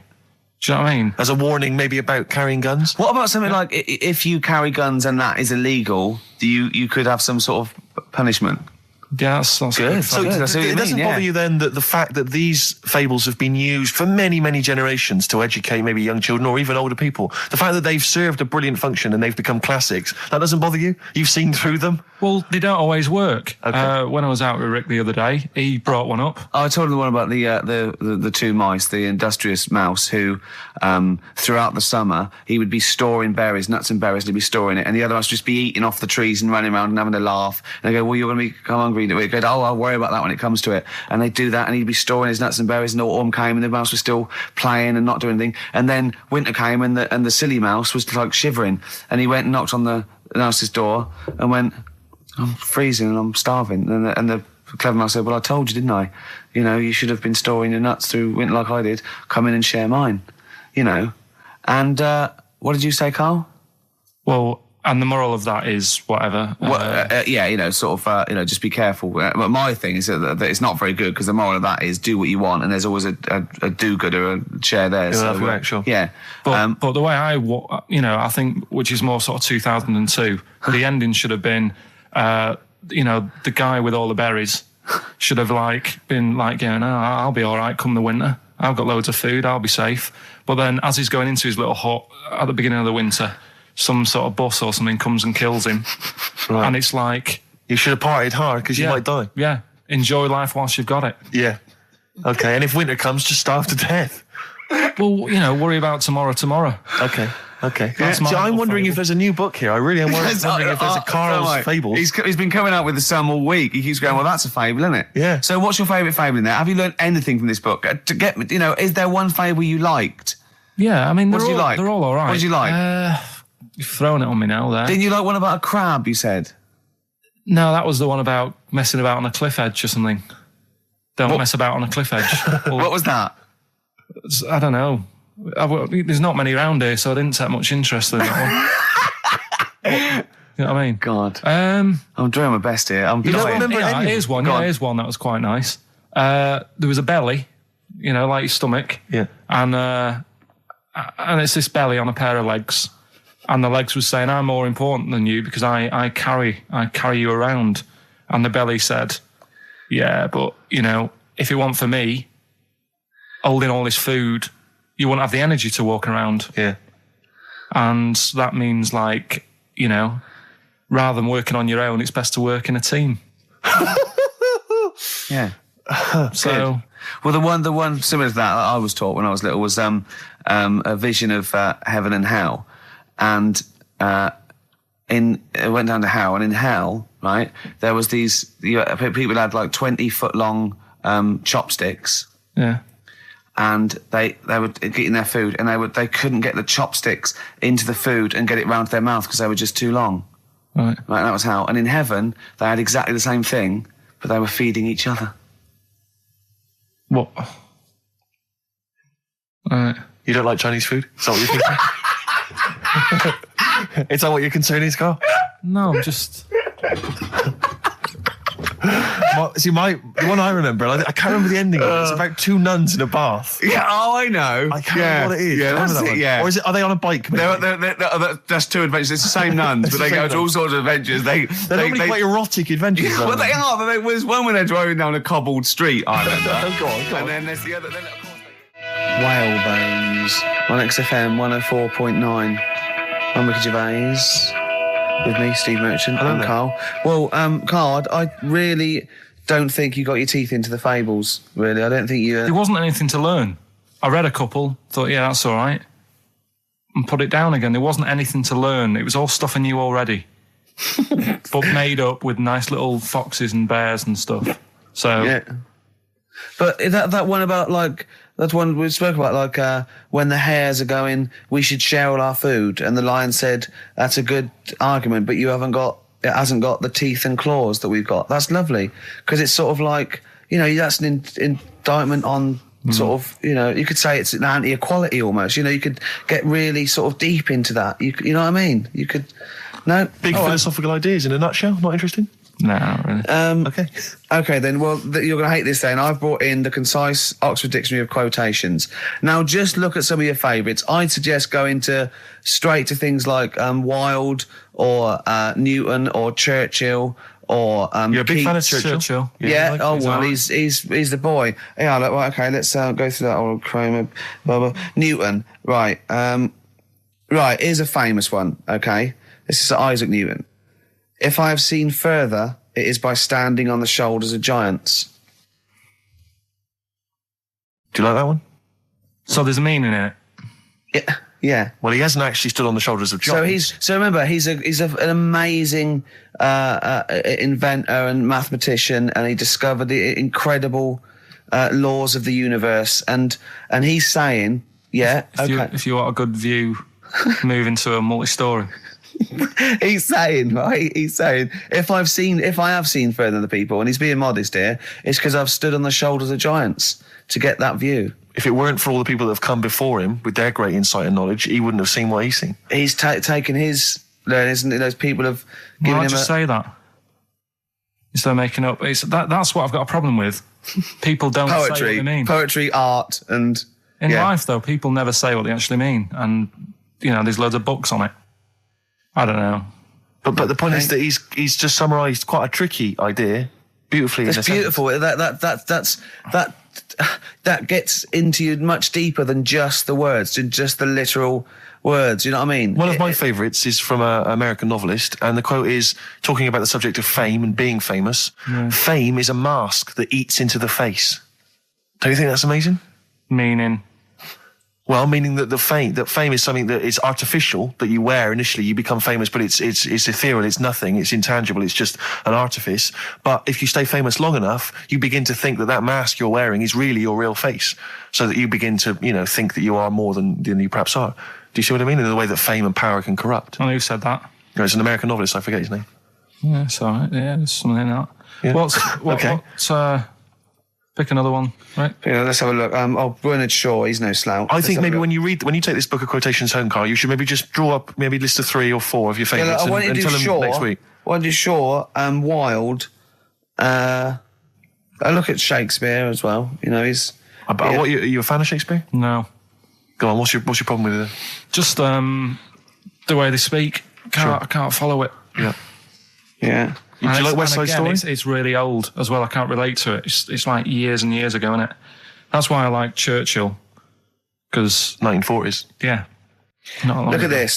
This is Shaw, okay? There are 2 tragedies in life. One is not to get your heart's desire. The other is to get it. Again, how would you see that in your little... Well, that's one homework then. I'll mark that. That's your homework. You've got to work that out. You've got to tell me what you think of it. Say again? Don't ask Suzanne. It's there. All right. There are 2 tragedies in life. One is not to get your heart's desire. The other is to get it. Okay? Take that home with you. And we'll be hearing Karl come up with some amazing quotations next week. Yeah, pick out your favourites. Well, just read that book anyway. Can I just say, this is one of a beautiful, is Keats, right? What do you think of this? A thing of beauty is a joy forever. Its loveliness increases. It will never pass into nothingness. See, this is just like how it was at school now. The last couple of weeks have been quite interested in what you've been giving me. Now it's really like, okay, I really don't care. Now what about this? Now I did philosophy, and philosophy is obviously the quest for knowledge. And look, listen to this though. This is what Keats came out with. Philosophy will clip an angel's wings. Isn't that beautiful? Yeah. Don't be constrained by what's, dream a little. You know what I mean? Just go beyond. I don't agree with it, but it's a lovely bit of poetry. Yes. Yeah? So you're going to read that for me, are you, Karl? Yeah? Just pick out 5 of your favourites. Yeah. The ones that mean something to you. And then next week I'll bring you in pictures of animals. Brilliant. Okay? We'll do it. Okay, and some sweets. Black Rebel Marks out of whatever happened to my rock and roll. Well, near the end of the show, just time for the re-education of Karl, revisited. Mm-hmm. Still got Nick Cave to come, haven't we? Absolutely. Now, Karl, you read a quote book. What did you learn from it? What? Tell us some pearls of wisdom. Just keep it down to 1 or 2 your favourite things and why you like them. Right. Well, you said just pick a couple. Yeah. Right. So I wrote a couple down last night. And what I did, so they weren't boring. Right. I've sort of. Don't think you can ever be boring. No. On. But what I've done, I've took like different ones. So I've took a good one that I think, that's a good quote. That was worth putting in a book. I've put one that isn't really a quote, so I don't understand it. Oh, yeah. One that isn't clever. and a funny one. So a bit of variation all out of one book. Oh, how long did this take you? What did you do? Did you sort of like sit? About half an hour last night. And did you sit sort of like quietly at a desk or something? No, just in the lounge with the telly turned down. Oh, right. Just to give a bit of light to the room. Just had it on, but turned down. Have you figured out lights yet? So, so the first one, never heard of him. This guy called Dean Axon. Right. And this is a good one. He said, the memo is written not to inform the reader, but to protect the writer. That's good, yeah. Stuff, that's very good. That's Very relates a lot to, office life and so on. Yeah, modern world and that. Mm-hmm. Right, so then, I thought, so I wrote that down because I liked it, and that's what he said to do. Second one isn't really a quote, it's more of a poem. Okay. So how does that work? Well, that's okay. Just read it. Right, well, it's about suicide. Okay. Right? Razors pain you, rivers are damp, acids stain you, drugs cause cramp. Guns aren't lawful, nooses give, gas smells awful, so you might as well live. Lovely. That's from Dorothy Parker. I'll tell you what. It is, yeah. I hate it. I hate that. Why? It's nothing to me, that. I think it's just a sort of weak, shallow piece of mock comedy. This is why I did it in that order, because that's what I thought. It's sort of like a zany vicar would write from living in Frome when he's about 55 and get it published in I hate it. All right, so you're saying you're not a fan of Dorothy Parker's work, right? Yeah. Now the next one, Oscar Wilde. Yeah. Right, he's known, isn't he? Yes. Look what he comes up with. All art is quite useless. Well, what's up with that? Well, it isn't added art. No, I know, but it's... Go on, next. But how has art helped you? How has it been useful to you? It was a bit of it's one of the only things I like doing at school. Right. Do you know what I mean? When I made that little clay man, fixing a car. Yeah. You made a clay man fixing a car. I'd forgotten about that. How can he... I think that's stupid. And especially that it's gone in a book. Sure. Do you know what I mean? Okay. It's easy to diss things. Yeah, it's harder to do things out. You're right. I don't think art is useless, by the way. But you don't have to agree or disagree with some of these things. Some of them are,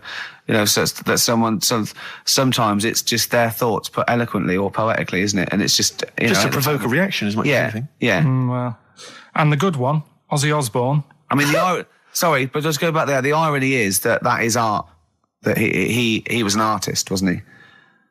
So, but so you don't like Oscar Wilde, but you prefer Ozzy Osbourne.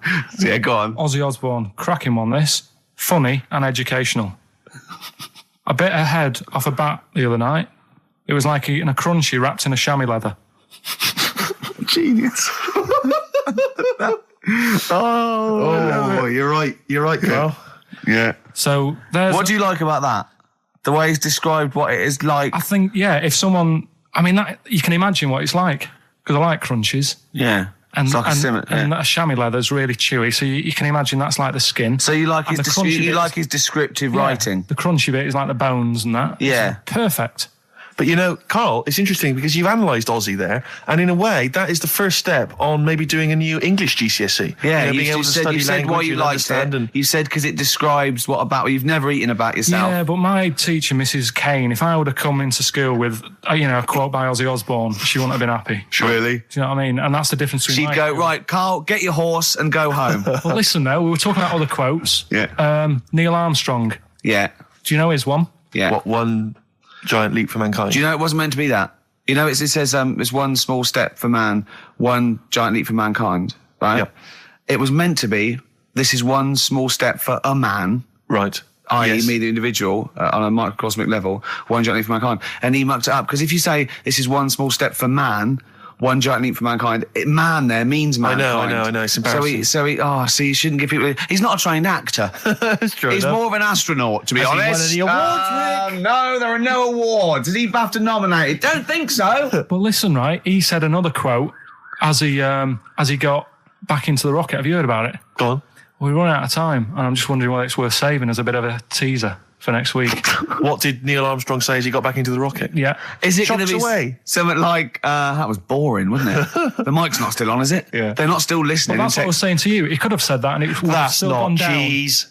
it would have still gone down as an amazing quote, wouldn't it? Well, listen, I think you Buzz should save Aldrin it, went, Karl. you tosser, I was meant to go No, first. I'll tell you what we'll do, Karl. We'll squeeze it in before the end of the show, because, Ricky, you got to play your song for the lovers. Oh, we should yes. play this. I don't think we'll fit it in. We might have to save it. Don't worry, we'll see what we can do. Well, Let's next play, week, by the way, you've got happiness quotations, a collection of thoughtful words and beautiful paintings. I'll just give you an example of one. Happiness is a perfume you can pour on others you cannot pour on others without getting a few drops on yourself.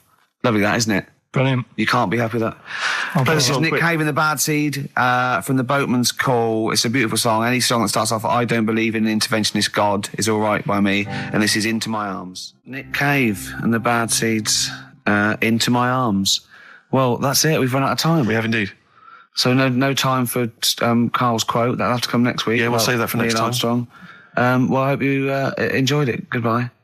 All right, Rick. Come on, I'm sounding a bit chirpier. It's not that depressing. Well, yeah. Sports next. You know how excited you are? Go on. You love the sport, do you?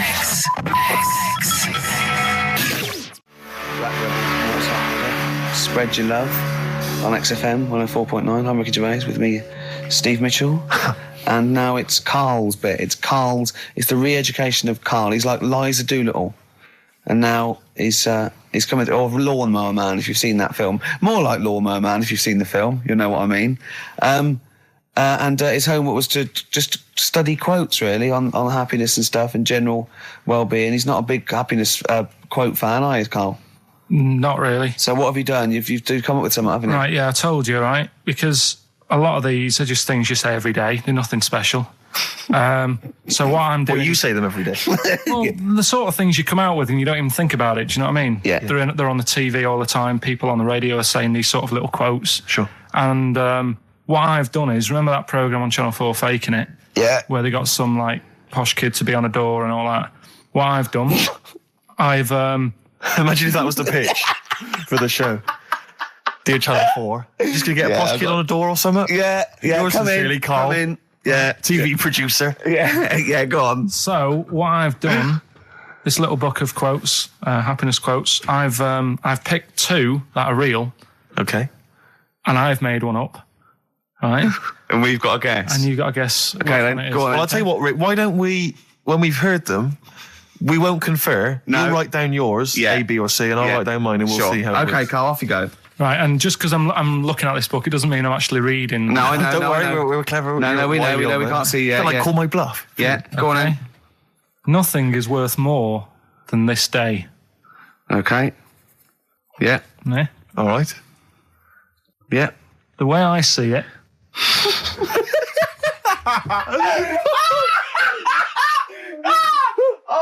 Oh God, my head's gonna burst. no, hang on. My head's gonna burst. No, Hang no, on. this might not be Karl's. It might not be. How do you know I haven't tweaked them a little bit? Yeah, good Okay, point. fair Good enough. point. No, good point. The way I see it, if you want the rainbow, you got to put up with the rain.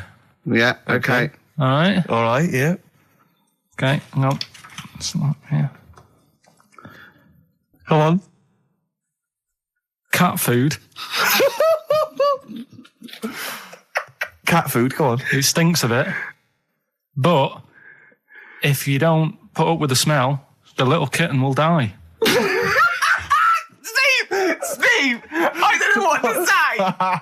I don't know what to say. Imagine this in faking it. Imagine their faces when he says that, and they're going, "Oh my God." Oh. Karl, play a song, mate. We'll have to confer on this one. Bye, Blair. Well, that's just amazing, Karl. Just read them again. Two were real, one was fake. Go on in. Right. First one. Nothing is worth more than this day. Excellent. Next one. What does that mean?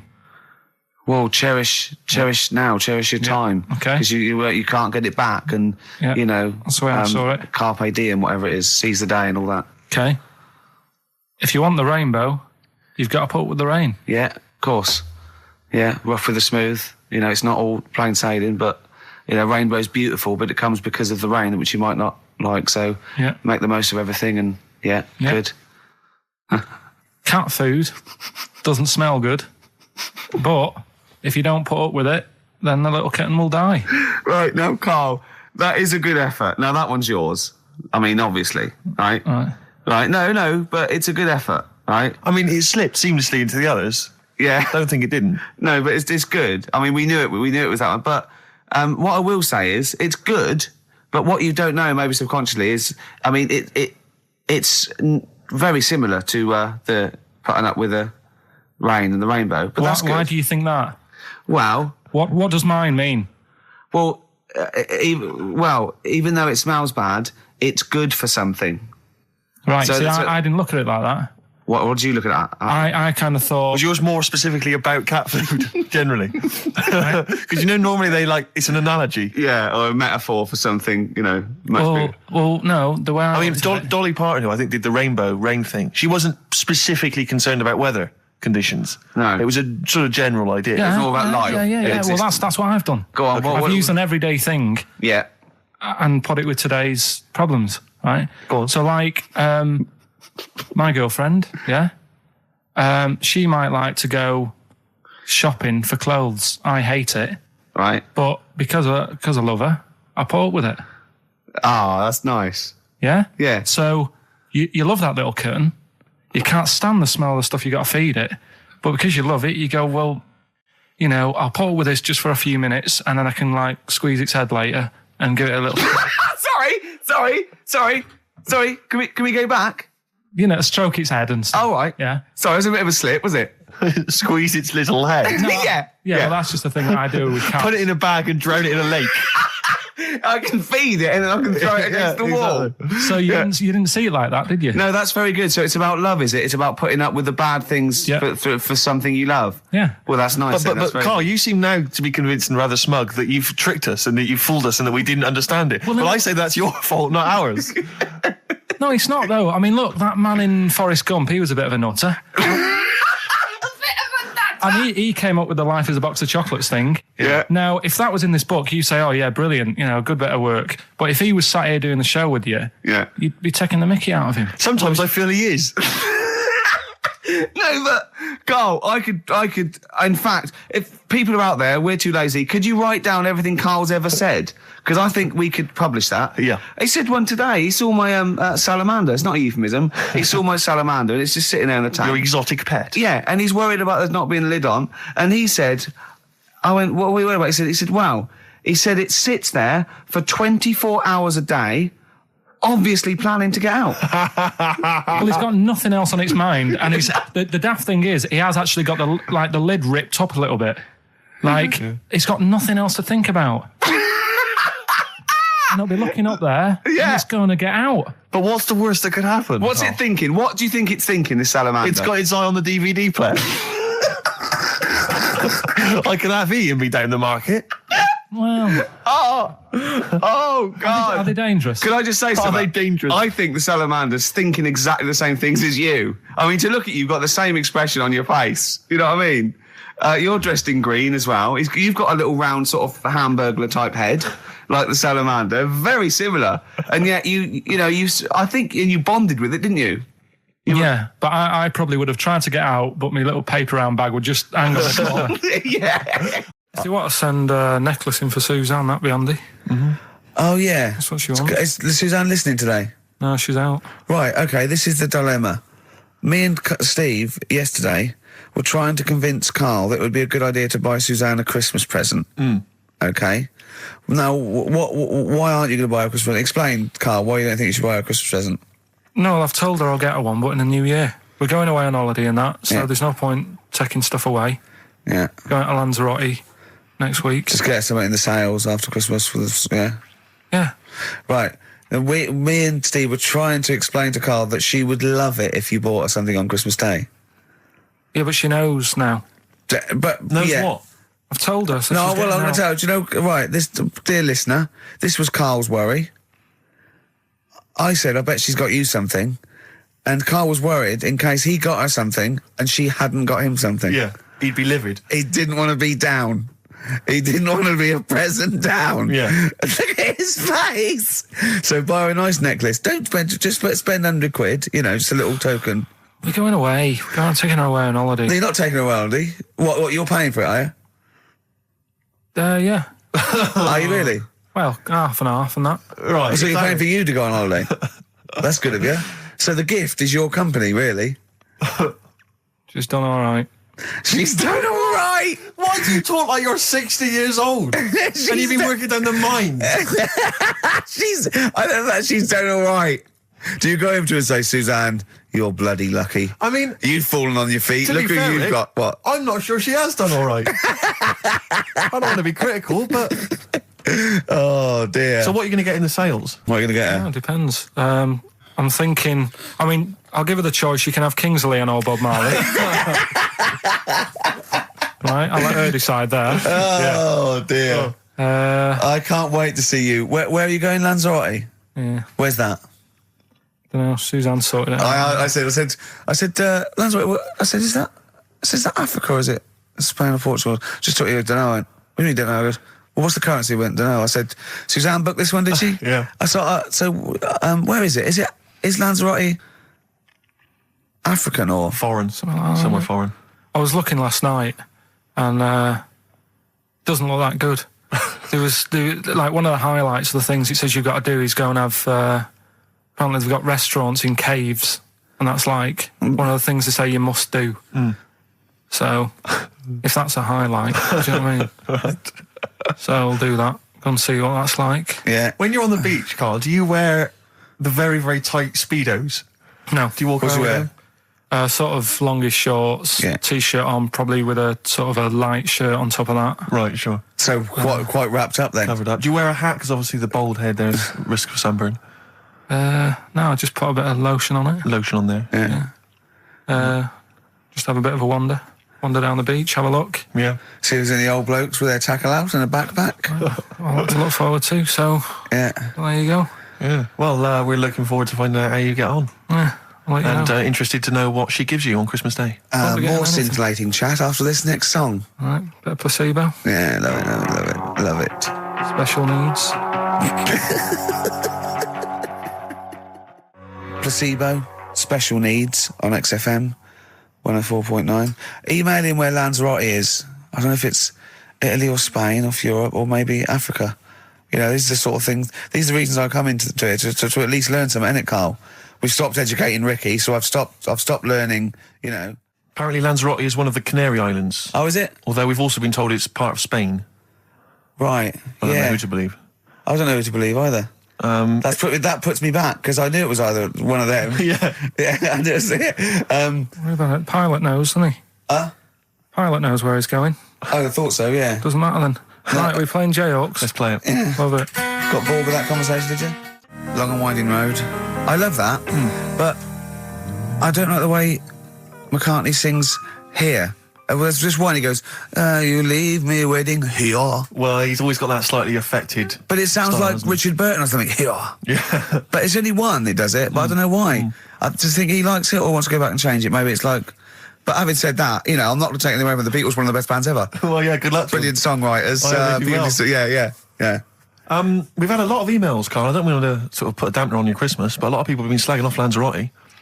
One of them just said, well, one of them, I don't know if I can find It is Canaria, isn't it? It's It is one of the Canaries, isn't it? It's a volcanic island covered in volcanic dust. It's very windy, so you have to dig a hole to sit in on the beach, and there's hardly anything to do. That's from Mike Godham, and he says, unless you like quad biking, well, you know, you've seen what happened to No, Ozzy don't Osbourne go this week, quad so don't do biking. that. Not with your little head. There's no protection at all, is there? I don't know what you're thinking. I don't know. At least Rick Mann and Ozzy had lots of hair. Yours would be like Humpty Dumpty. It would crack like a little egg. And then we'd seen, there's no kings or kings horses. So, Yeah, well, they couldn't do the job anyway. No, if you remember. shouldn't really send them. They're not really qualified. Horses not equipped to put send back a an egg medical man. man like Neil Fox in Yes. to mend But not eggs. some kind of military horse. I bet he's had the egg on his face a few times, hasn't he? What, Foxy? Yeah. Well, most of the series are Pop Idol. Right, Karl. Lanzarote, good or bad? Well, you got to give it a go, haven't you? Yeah, well done. Give everywhere a go. Exactly. That's what I was saying. You know, don't just take the word for it. I mean, if it had said Nananova, Lanzarote shit, he'd have believed it. Sure. You know, if he'd have overheard it in a pub, Yeah. Lanzarote a crap, he'd have believed it. He'd have seen it on a website that was mainly concerned with monkeys and witches, he'd have believed it. Yeah. As it is. Everybody raves about New York, and when I went there, I thought it was rubbish. Well, you're an idiot then, because that is Subjective possibly though, the isn't it? greatest city in the world, Subjective. along with London. Subjective, though. That's why they have holiday programmes and that, innit? So you see it and you decide for yourself and that. Yeah, but you saw Venice on a holiday programme, as you put it. You went there and you went, it was rubbish, full of black bin liners. Well, it is. Right. Didn't they show them? It stunk. Didn't Judith Chalmers say that? Oh, it stinks here and there's loads of rubbish everywhere. No, she didn't. Did she mention that? Oh, that's what I mean. So it depends what you want from holiday, doesn't it? Well, yeah. But So... you're an idiot if you don't like New York, so next. Anyway, come on, break up, guys. Kiss and make up. Libertines, Don't Look Back Into the Sun on XFM. Well, the general public are getting involved with Karl's holiday, and, I mean, this has been a damning report on Lanzarote. There's not been a positive word written about Lanzarote so far. Wow. It's volcanic, there's no natural water supply. Apparently there's no natural water supply, it's You all have to sit in a imported. hole. What do you think of this, Karl? What do you think of the people that want you to know that you're going to a rubbish place when you can't change it? What do you think of that? rubbish though, will it? What do you mean? Be all right. What do you mean it'll be right? Because I'm going to go there thinking, oh, there's no water and that, and there will be water. No, they didn't say there's no water. What did they say then? There's no natural water supply. Whatever. I'm not bothered. Doesn't bother me. All right. I'm going to have a good time and that. What are you going to do? What's your plan to do? Got a book. What book you got? Rich Hall book. I'm just going to read that. So, Brilliant. and the weather's better than here, isn't it? Yeah. So... No Blue Sky, The Thorns. That's beautiful, isn't it? On XFM 104.9. Karl, you're losing your rag a little bit. What's the matter? Nothing, go on. See? What's the matter? No, what's the matter with I've Karl? got something to cheer him up. Someone's emailed in, Emma's emailed in, she said that, for those that know, those in the know, they referred to Lanzarote as Lanzagrotte. Brilliant. He's a bit fed up. He's got 2 CDs for Christmas from a company that's he's been with for 6 years. He's a little bit grumpy about having to answer the phones. He wouldn't go and make Steve another cup of tea immediately. Selfish. Yeah. Karl, what are you thinking? Nothing. Go on, what were you doing? Come on, Karl, you're getting paid for this. Project. Out. We'll take one of those CDs away. All right. What were we talking about? Letter to Hermione. David Bowie. Well, we've had the most convincing answer that it's about 290,000 actual words, but possibly 3 million in our vocabulary, using all jargon and scientific stuff and all that. Sure. 290,000. Still a lot, isn't it? It is a lot.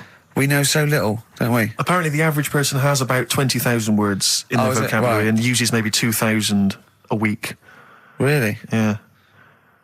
Karl, obviously, slightly bringing that average down. Karl, what do you think of that? Single figures. Doesn't matter, get by. Why have you got to use longer words messing about and that? Told you. That word about old, anti-dipuian or something. Just say old. That's a bit old, isn't it? That's a bit anti-dipuian and that. What's the point? Yeah. Get to the point. Sure. Busy. Right, okay. Are you in a film this week, Karl? We're doing that now. Yeah, go on. Get it over with. Hang on a minute then. Get it over with. Let's get this show over with. We can go home. You can go off to Lanzarote and sit on some ash. Some charcoal. He's not happy about that. That's annoyed him. The listeners have all ganged up on him. Yeah. XFM giving him 2 CDs. We've had more calls for his resignation this week than ever before. What do you think of that, Karl? What do you mean? There's another reason. Do you know what I mean, though? Because he's grumpy. He's not just giving it. He goes, well, I can't help it, can I? I don't want it. You're being paid well to do a job. People have tuned in to be entertained, to have good songs. Me and Steve are working I'm pressing here. the buttons. I'm paid to press the buttons. That's what I'm doing. Has every CD started on time? Then Yeah. why would they give you Monday off if you just paid to press the buttons? Don't get every other Monday off, do I? So have you stopped doing that now, have you? Well, yeah. Why? Because there's work to do in that. I'm not moaning about it. Let's get on with it. Comfort and Sound by Feeder on XFM 104.9. I'm Ricky Gervais. With me, Stephen Merchant. Hello there. But no Karl Pilkington. No Karl. He's in Lanzarote. Lanzarote, But as we we have speak. got a very, very special stand-in. It's Camfield. Carry on from British Sea Power on XFM 104.9. Not bad at all. Now, listen, we should just point out to people that Karl's away, and we always slag him off because he provides very little. But And he's an idiot. well, exactly, to be fair. But he's obviously off in Lanzarote, and he's forgotten to tell us what the password is for our email, Rick. Idiot. So we can't get into the email. So we're going to have to use Ian's email instead. ian.camfield@xfm.co.uk if you want to get in touch. You're never going to have so many emails, Ian. Really? Yeah, Is that right? you're going to be looking at them all week. It's going to be brilliant for you. You're going to feel really popular. You know what? Heat described Karl as a bald little mank twat. Nice. Karl was going, brilliant.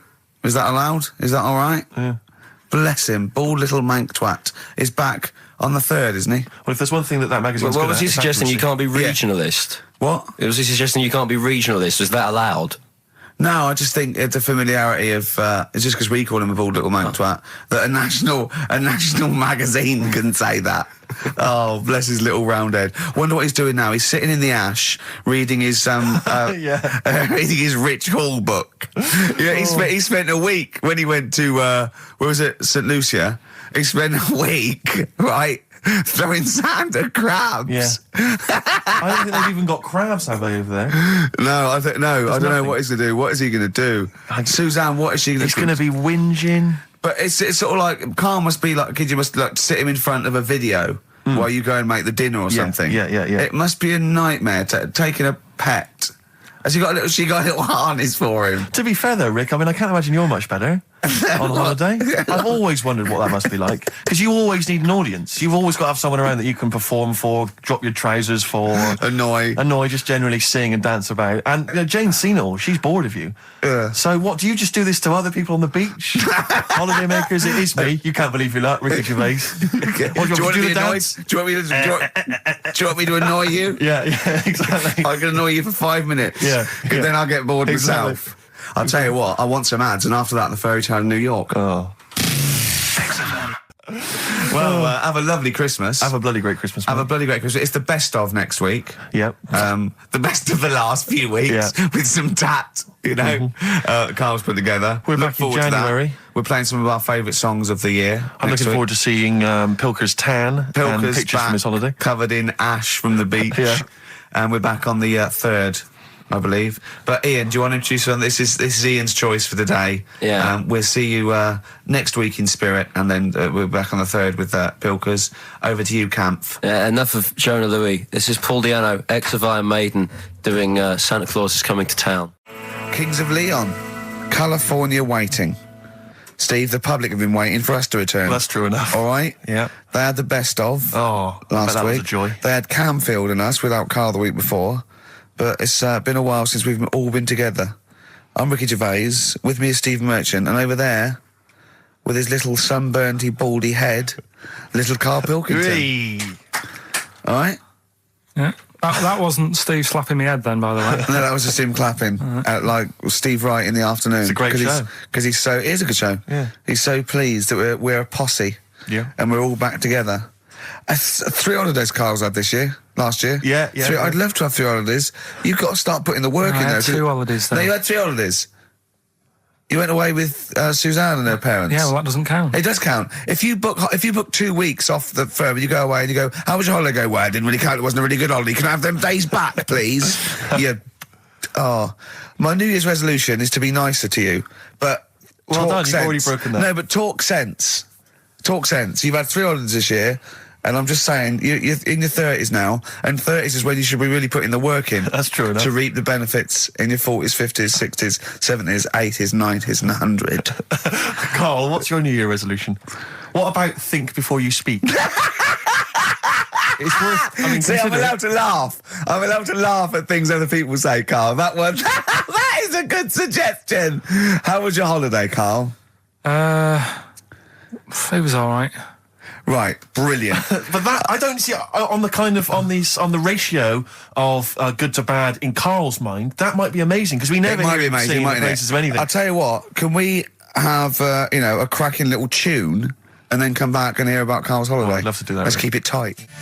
Love to Tear Us Apart by Joy Division. Now, I can't put my finger on it, but that doesn't sound like the original. And it's off a compilation. It sounded a bit fast. I think the vocal was slightly different.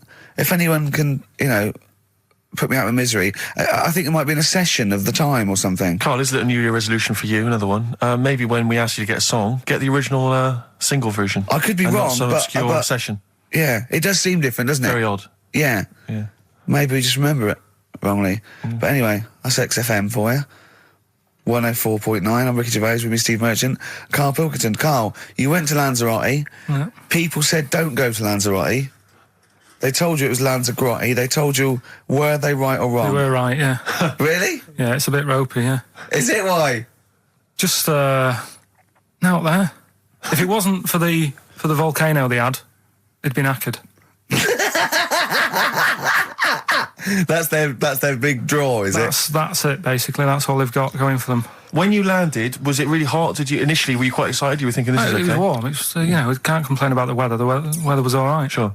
You know what I mean? That's what I went for, but it'd be nice if there just was something else. Yeah. What did you do all day then? Did you read your ritual book? No, I didn't read that. I read that book. Do you know the book that I bought and all the chapters were messed up? Oh, yeah. I bought a better version of that. All right. And I read that. Excellent. And then... Did it make more sense in order? Yeah, a lot easier to follow. Yeah.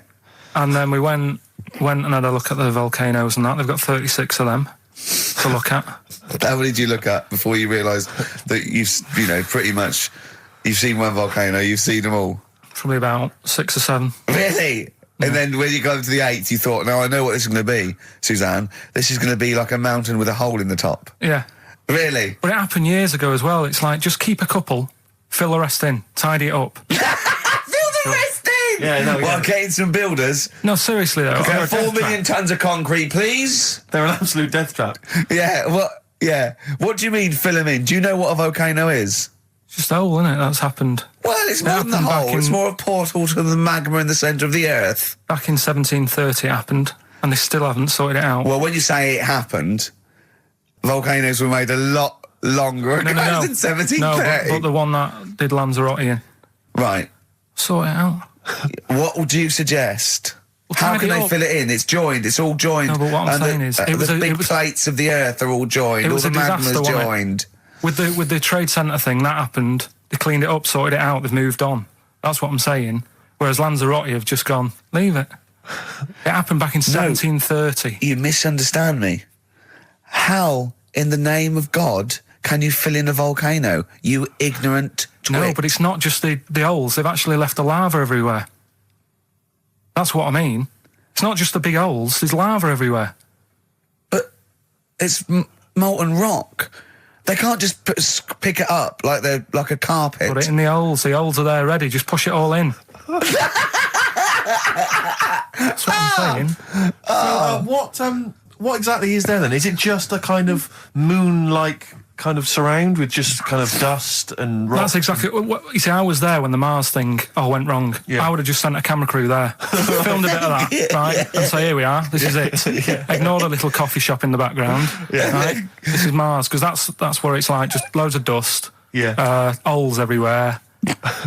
Tidy it up. Little round-headed aliens complaining. It's Whinging. just like Mars. Yeah. So is there what's the best bit about the holiday? Come on, pretend you're Judith Chalmers. I have been doing. I would have done all. I would have said that. Don't bother. Right. I mean, the hotel was good. Yeah? That was all right. What was that like? It's all right. Just, clean. That's all you want, isn't it? See, that's not quite what Judith Chalmers does. She doesn't go, what's the hotel like? All right, yeah, clean, innit? All right. What was it like? What was it? 3-star, 4-star? Did it have a swimming pool? What was the room like? I had a swimming pool and that. Yeah? Yeah, it's good. I think it was one of the better ones on the island. Okay. Nightlife? Wasn't really in it. There was a bar, there was some bands playing. Yeah. Not very good. Food got a bit boring. Yeah. It was always the same food every night, but they sort of themed it and made out as if it was different. So, like, on Mexican night, it'd be chicken with a nacho on it. Right. And Chinese night, sort of chicken with a little prawn cracker on it and stuff. Sure. But that got a bit boring. That's me just turning on my phone, because I want to read to you a text that I got from Karl. I think you sort of sum up the holiday in this text, don't you? Do you remember it? I can't remember. Let's have a look. Let's have a little look. Let's go Instantly, through what did Suzanne, your girlfriend, make of it?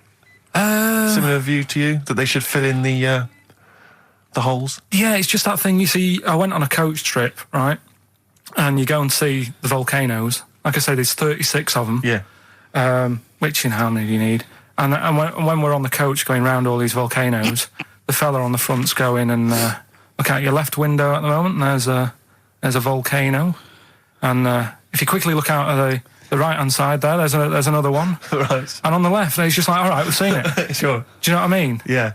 And that trip, I mean, we'll talk about that trip in a bit. Right, this is the text I got from Karl, right? All right. Been up to a volcano. Been in some dead artist's house who built his house in the lava. They said they would show me science with volcanoes, but all they did was chuck some water in a hole and it shot up in the air. No dwarves in the canteen, no scousers here, but there is a Swede woman with a big head. She looks effing gormless with a cap on. All right? So a little reference there to... A Swede woman? What's that mean? Do you mean Swedish? Yeah. Or she looked like a vegetable? No, the Swedish woman. But they've all got sort of quite big bill, aren't they? And I sent him a text. Oh, well, it's just good to be on holiday because, you know, I'm working. He sent back, so am I. Just been watching Sky News. There is a school for monkeys who want to get a band together. Is that monkey news for later?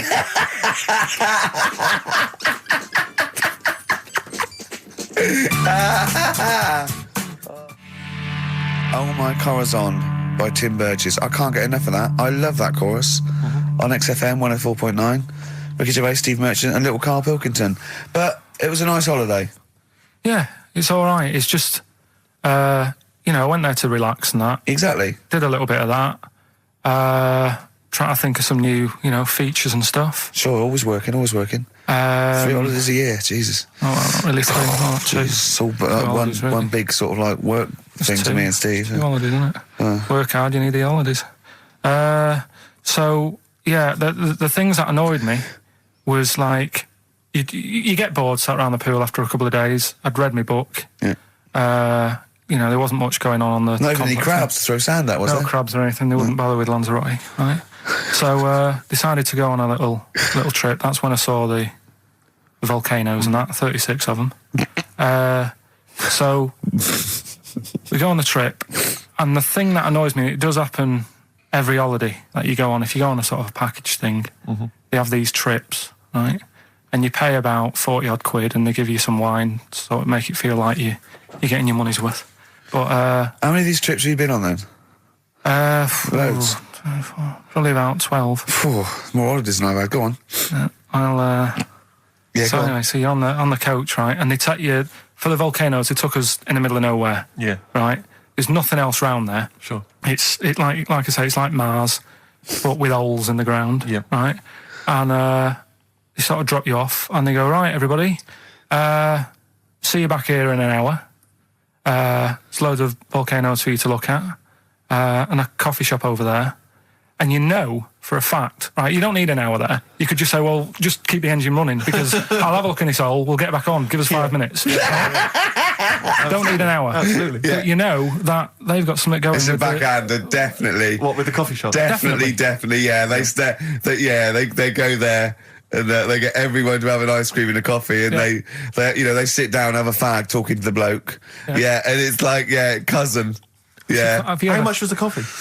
Was it Probably overpriced? about 3 each euros, so I think it was £3.50. Sure. Yeah. Which is, I don't know, what, that's about 2.5 quid. Yeah, they stitched you up. There's a museum in Italy when we went there a couple of years back. Suzanne had like one of those little guide things. Museum there just for spaghetti. Yeah. I mean, open a restaurant. Yeah. You know what I Was it mean? interesting spaghetti? Spaghetti in different shapes? Don't know, didn't go. I went to see a big hole in the ground. Sure. Can't get enough of them. Well, but out of 10 then, what would you give it out of 10? All in all, food, location, Right. relaxation, enjoyment. Yeah, that's 6. Okay, brilliant. 6, yeah. Next week, where are you going next week? You're not on holiday next week? Going Cool. away with Suzanne's mum and dad again. 5 holidays. Been roped Play a into record. that. You've got to put some work in. You're in your 30s now. You've got to knuckle down. It's that thing, though, innit, of looking at her mum. There's a lot of truth in that, isn't there, that you shouldn't really meet up with your girlfriend's sort of parents and that. Sure. Because you just sort of get a little taster of what's to come and what have you. Then what's to come with yours? It's a good job I didn't meet her early on. No. You're going to be in such trouble! No, they don't listen. It's alright. Really? Well, Suzanne does, doesn't she? She'll probably be out. Really? But she knows. She's got some sense. Yeah, when you get back. Yeah. You went on holiday with them, didn't you? Yeah, we've been on since then, haven't we? I don't think so. Yeah, I went on holiday last week, been away, but that was just me and Suzanne. Talk about that later. Yeah, okay. Oh. That's coming up. We noticed today how much he's simian, isn't It's he? very strange, actually. We maybe should try and get a picture on the website because Karl's arms are particularly chimp-like. It's very, very strange. Because he's got that sort of, he's got long downy hair. It's And not the like, long extended knuckles. yeah, and his totally round face that sort of the chin goes back and the dome of his cranium. I think, quite seriously, I know we sort of share about 98.5% of our genetic material with bonobos and chimpanzees, but I think he's got a little bit more. Yeah. I honestly think he's a little bit of a throwback. Just his line, they just kept to this sort of really the ugliest one in the cave and the tree, and he really didn't come out of it. I'm not saying you are, I don't think you are. Yeah, you're chimp-like. No, it does annoy me. My hair annoys me on my body and that. Because I've got like hair on my little toes and that. Have you? Then on the legs. Would you see your little toes? Can you pick things up with them? No, tried. Okay. Well, that's the finale of this week's show.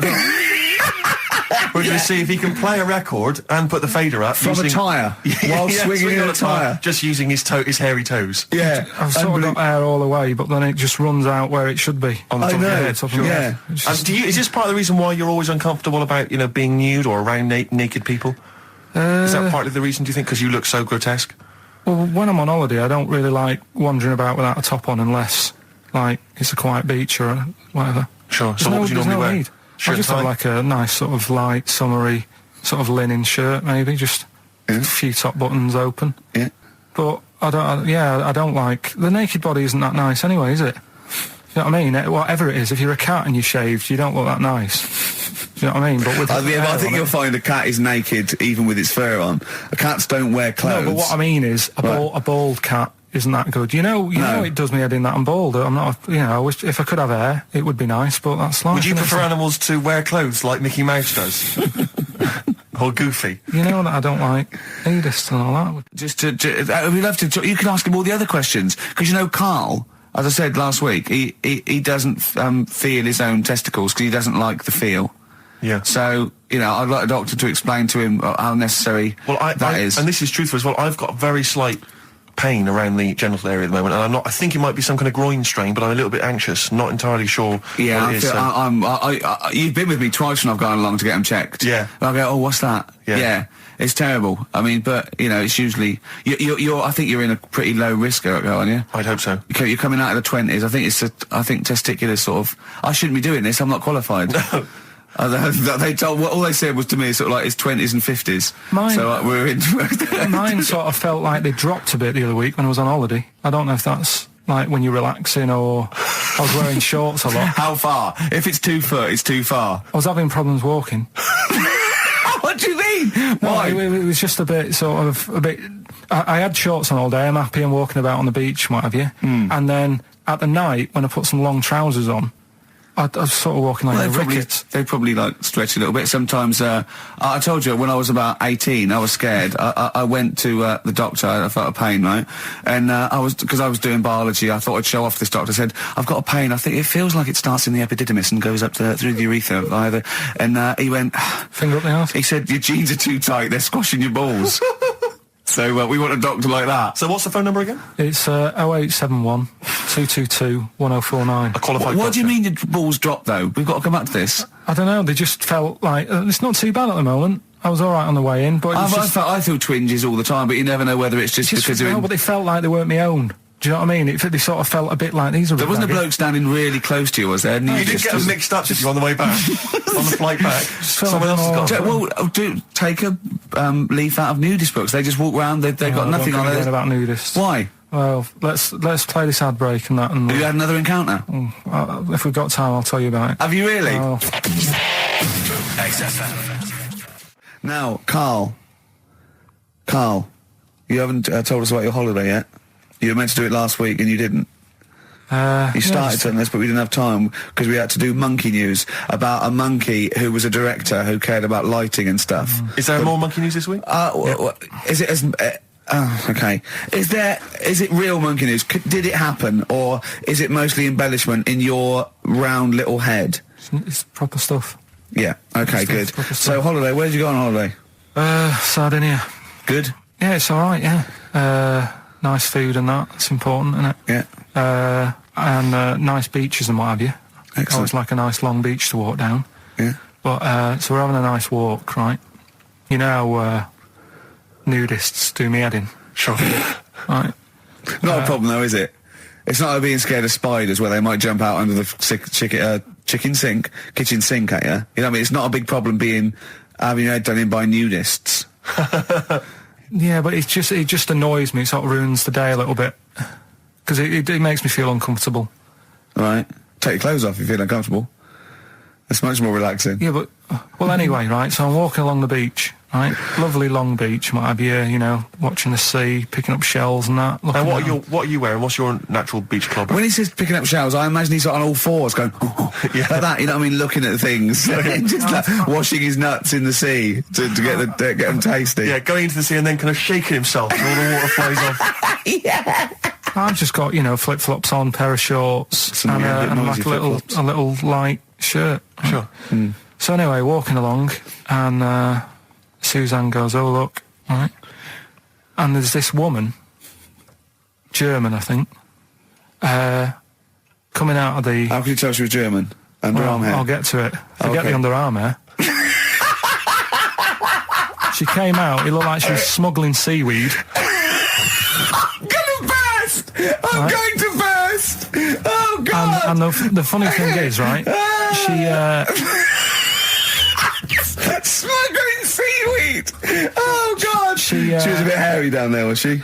Mental. I felt bad because I hadn't had a shave for 2 days, right? Looked at her, it was ridiculous. She might as well have kept her trunks on. It was just like she was wearing furry trunks, right? So anyway, so I'm walking along. So, yeah, go on then. So Suzanne's like, "Oh, look," and I'm like, "Oh, not again," you know, because every time we go away, there always seems to be one of these. Is she by herself, this woman? Well, the weird thing was, she was with her husband, right, Yeah. but he had shorts on, he was happy, right, but every time, like, because I walked past her, and he sort of ran off, because he's embarrassed. Do you know what I mean? There's nothing normal about it. What can he do? He can't go, "All right, mate," because he knows it's odd, right? How old was he? Sorry, how old was she? It's hard to tell when someone hasn't got clothes on. Sure. You know what I mean? They always look older, don't they, when they haven't got clothes on anyway. But I'd say she was about 40, 41. Okay, right. So I walked past, and the annoying thing is, she got there on a bike, right? No clothes on, little pair of boots next to the bike. So if you can wear boots, just pop some shorts on. You know what I mean? That takes more effort for me, putting boots on. So put the shorts on, right? So anyway, so the husband kept running off. I walked past, and I'm getting annoyed because I'm saying, well, we've got to walk past them again on the way back. I like the fact they're scuttling away when Karl walks past. Like when you lift up a bit of sort of iron sheeting in the woods and loads of mice run away. Yeah. It's like whenever Karl goes, that nudists run away. Yeah. Oh, right, okay. So we sort of come walking back and what have you, and you know, I have another look and what have you, and he runs off again. Why are you another look if it offends you so much? Oh, you might as well just have a look. You know what I mean? It's just putting it on show and what have you. But the interesting thing was, I just wondered whether the husband... If the husband were nude, you'd looked at his tackle. Because remember, when you went to see those two strippers, and it was a woman and a man, and they whipped their shorts off, you said you looked at his tackle first. I think any bloke would. Wow. You would. You just check it out. It's natural, isn't it? You just go, oh, right. So it is normal or whatever. Because you don't know if you know what I mean? You don't know if what you've got's right until you see someone else's. No, do you know what I mean? Yeah. But anyway, so, but he got us talking, because I was, then, as soon as I saw her, sort of, day's been ruined a bit, so I'm walking up the beach. It's been ruined! Walking up the beach with Suzanne going, how does it happen? Do you know what I mean? Why do people do this? What fun are they getting out of it and what have you? And, I just was thinking, is there any chance that fella, right, didn't even know that she was a nudist until they went away? Do you know what I mean? Because I said to Suzanne, if I met Suzanne, it's like we're getting on, yeah, everything's fine. And then you go off on holiday and you go, you haven't got much luggage. And she's like, no, it's fine, this is plenty. And I'm thinking, that's weird. And then we go down the beach and she whips her knickers off. I'd be annoyed, but there's nothing I could do. Do you know what I mean? Sure. So I'm just wondering whether that's what happened to this fella. Every time someone came walking up, he was like, oh, God, this is embarrassing. And he kept nipping off. Yeah. Finding something else to do. Look at some shells. So I'm wondering, Rick, if at some point, maybe today or in future shows, we should get a nudist, one of those official nudist spokespeople, because all these nudist organisations, get them on the phone, justify themselves to Karl, because, in his mind, they are, what would you say, weirdos, freaks? I don't quite get it. I was reading something in one of the supplements last weekend, and some journalist went round to some, whatever you call it, some resort or whatever for nudes and that. And it's Were just they playing volleyball? Well, the annoying thing was bowls. Why is that annoying? Well, don't play a sport where you got to bend over. Talking of campaigns and things and that, did you see Sir Bob on Jonathan Ross last night? Sir Bob Geldof. Sir Bob Geldof. Yeah. Are you going to walk to Edinburgh or sail to France, Karl? What do you think of all this? The G8? I think it's good that, he's doing some stuff for the world and what have you, but probably won't bother. No? Having a walk. What do you make of all this campaigning? He's dedicated his life to this now, hasn't he? Yeah. I mean, it's interesting. I was watching him last night, and I respect the man. I mean, he used to work here, didn't he? Did some shows and that. It's good. It's all right that he can do it, but... I assume that's not why you respect him. I assume you respect him because he's trying to save a nation, as opposed to he used to work in XFM for a while. Yeah, I know, but I'm just saying it's good that he's given up a lot of his time to, try and save the world and that, but, there's a bit of me that's kind of like, is he wasting his time a bit? Right, well, what do you mean wasting his time? Well, he tried it before and... No, wait. What he's trying to say is that the G8 are I think the 7 most rich, wealthy nations in the world, and Russia, and they get together and they can wipe out the third world debt. I.e. they owe us billions and billions of pounds, they can't afford to pay it back. So he's going to say, let's wipe the slate clean and pledge, I think, a lot more aid and stuff to them, isn't it? So what do you think of that? But won't they just do it again? Right, what's you thinking? No, I knew I had a little diamond in the rough here. I mean, obviously, I admit I brought this up because I really wanted to know what Karl thought of it. Sure. Yeah, I had ulterior motives. It wasn't just for awareness, for the very worthy cause. It was because I know. Look at him looking at me. Look at him. He looks at me like a cat. Honestly, it's like there's nothing behind those eyes. Right? What do you mean? They're just going to run up the debt again, you think? Well, what I mean is, right, when I was a kid, right, and I wanted to go to the arcade, I'd borrow £1 off my mum, right, and she'd say, don't come back asking for more and what have you. But I'd have a go on a pinball machine or whatever, game on a fruity, and then go back, and she'd go, can I have some more money? And she goes, I gave you £1 before. And I go, I know, but I'm on holiday. And she goes, there you go then. And then I go off and do the same thing. I didn't go, no, I wasted the last one, I'm going to pop this in the bank. Right. So you think that's what's going to happen with... That's a nice metaphor. So what do you think happening there? That the Africans are blowing it down the arcade. Instead of putting it towards a fishing rod, they're blowing it down the arcade. I'm trying to win a watch. Look, I've got 100 goals. I think this thing is dodgy. Yeah. I'm trying to win a fluffy toy. Bob's saying you're never going to get the Snoopy. You're never going to get the Snoopy. It's always going to fall out of the little claw before it gets to the top. The claw is not strong enough. Yeah. Do not waste it. No, Midge. Midge, you have to write a song. Write another song, mate. They've blown it down the arcade. Brilliant. Pushing the Senses by Feeder on XFM. Ricky Gervais, Steve Merchant, Karl Pilkington. Right. All right. How you doing, Karl? Yeah, all right, yeah. Another holiday? Well, it wasn't holiday. Well, it was. You had 5 days off work. Why isn't it holiday? You had 5 days not working for a living. You know how many days holiday gets a year now? 29. Oh, that's more than teachers, isn't it? It makes me sick. Well, I know the kind of hours you work, Rick. It's mad. I mean, if you're not in work by midday, you're furious. No, but I mean, I'm always... 29's normal for the normal working person. Yeah, but, you know... And anyway, it wasn't a proper holiday. I went to see my mum and dad. It's nice to see them and everything, but it's not holiday, is it? Why? It's not going away. It's not getting on a plane, is it? Going away. Oh, is that definitely a holiday? What happened before 1950? I don't know. People used to go... Yeah, exactly. People used to go to Blackpool or Brighton. That was holiday. Yeah, but I didn't Where did you to... go? Went to Wales. There you go. Lovely holiday. Lovely holiday. Have a holiday in Wales. That's what they say, innit? Come to Wales and have a holiday. That's what they say, innit? So come to Wales and meet your parents. Come to Wales and have a lovely holiday. Right. Well, anyway, it was good and that. It's always good to see him. Right? Yeah. But Week off work. do you know? Like my mum likes gnomes and stuff. Yeah. Right. Of course she does. She's lived with one for 30 years. She said, get your dad to take us to this park where they've got 6-foot gnomes and stuff, right? Have a walk about. Sounds like a nightmare. Yeah. Sounds like a living nightmare. Keep an eye on Karl. So anyway, he stood still for 2 minutes. Someone bought him. No. You can't buy them and that. It's like a little exhibition thing, Yeah. right? And it's part of a hall, right? This big hall that you have to pay to get in. But we didn't want to see the hall. I just wanted to see the gnomes. Of course you did, yeah. So anyway, my dad says, yeah, well, we can get in there for free. Of course he did. Clever. Right? So we parked up on this little country lane, right? No one about. We walked How much down, was it to go in? Like £2? about £3 each. Yeah. But he said, well, yeah, but if you don't have to pay, do you know what I mean? You enjoy it even more, don't you, when you're walking about and you think, I've got this £3 in my pocket, no one's having it. Yeah. Right? No, looking over shoulder for a bloke with a peak hat saying, can I see your ticket, please? I wouldn't enjoy it more, no. Go on. Yeah, but you don't worry about it, do you? You got a bit of money now then, Rick. You've changed. So anyway, so we had to walk across about 4 fields.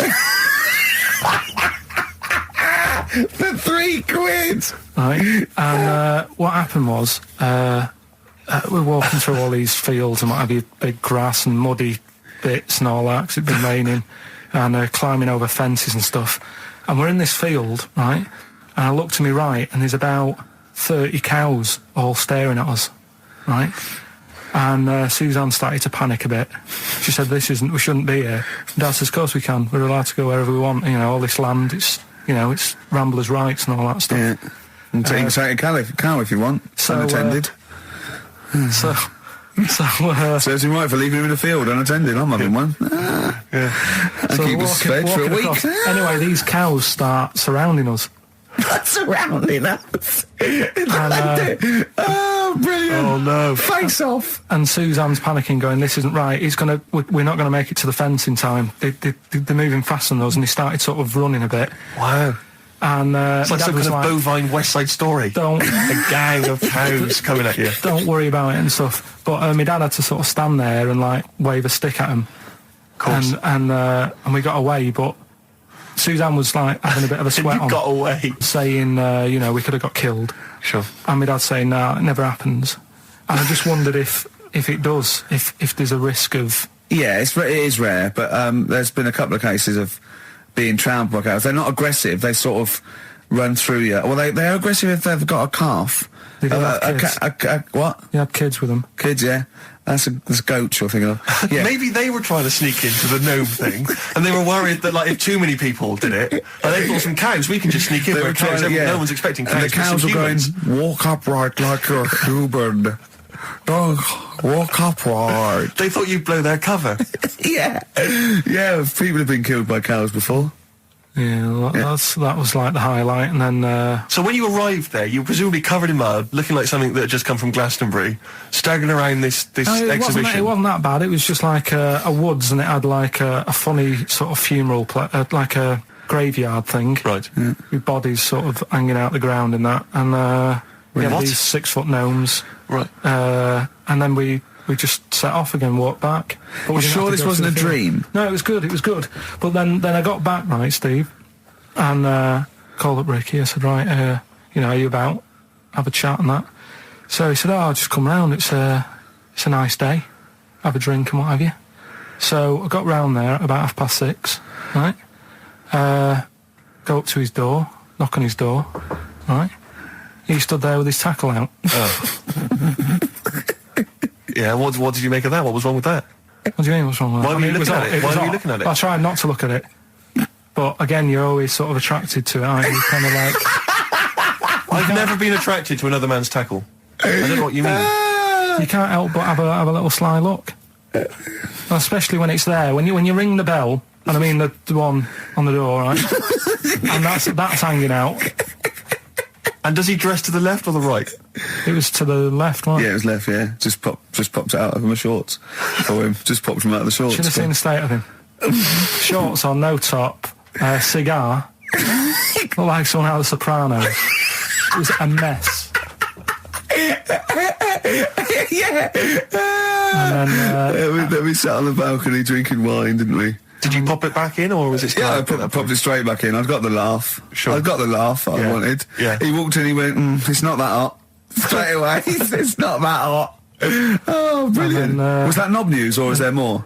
no, it's got more knob news. That's just a taster. Just a taster. Listen, let's play some adverts, let's play some great music, and maybe we should have some early knob news. Early knob news coming up. XFM.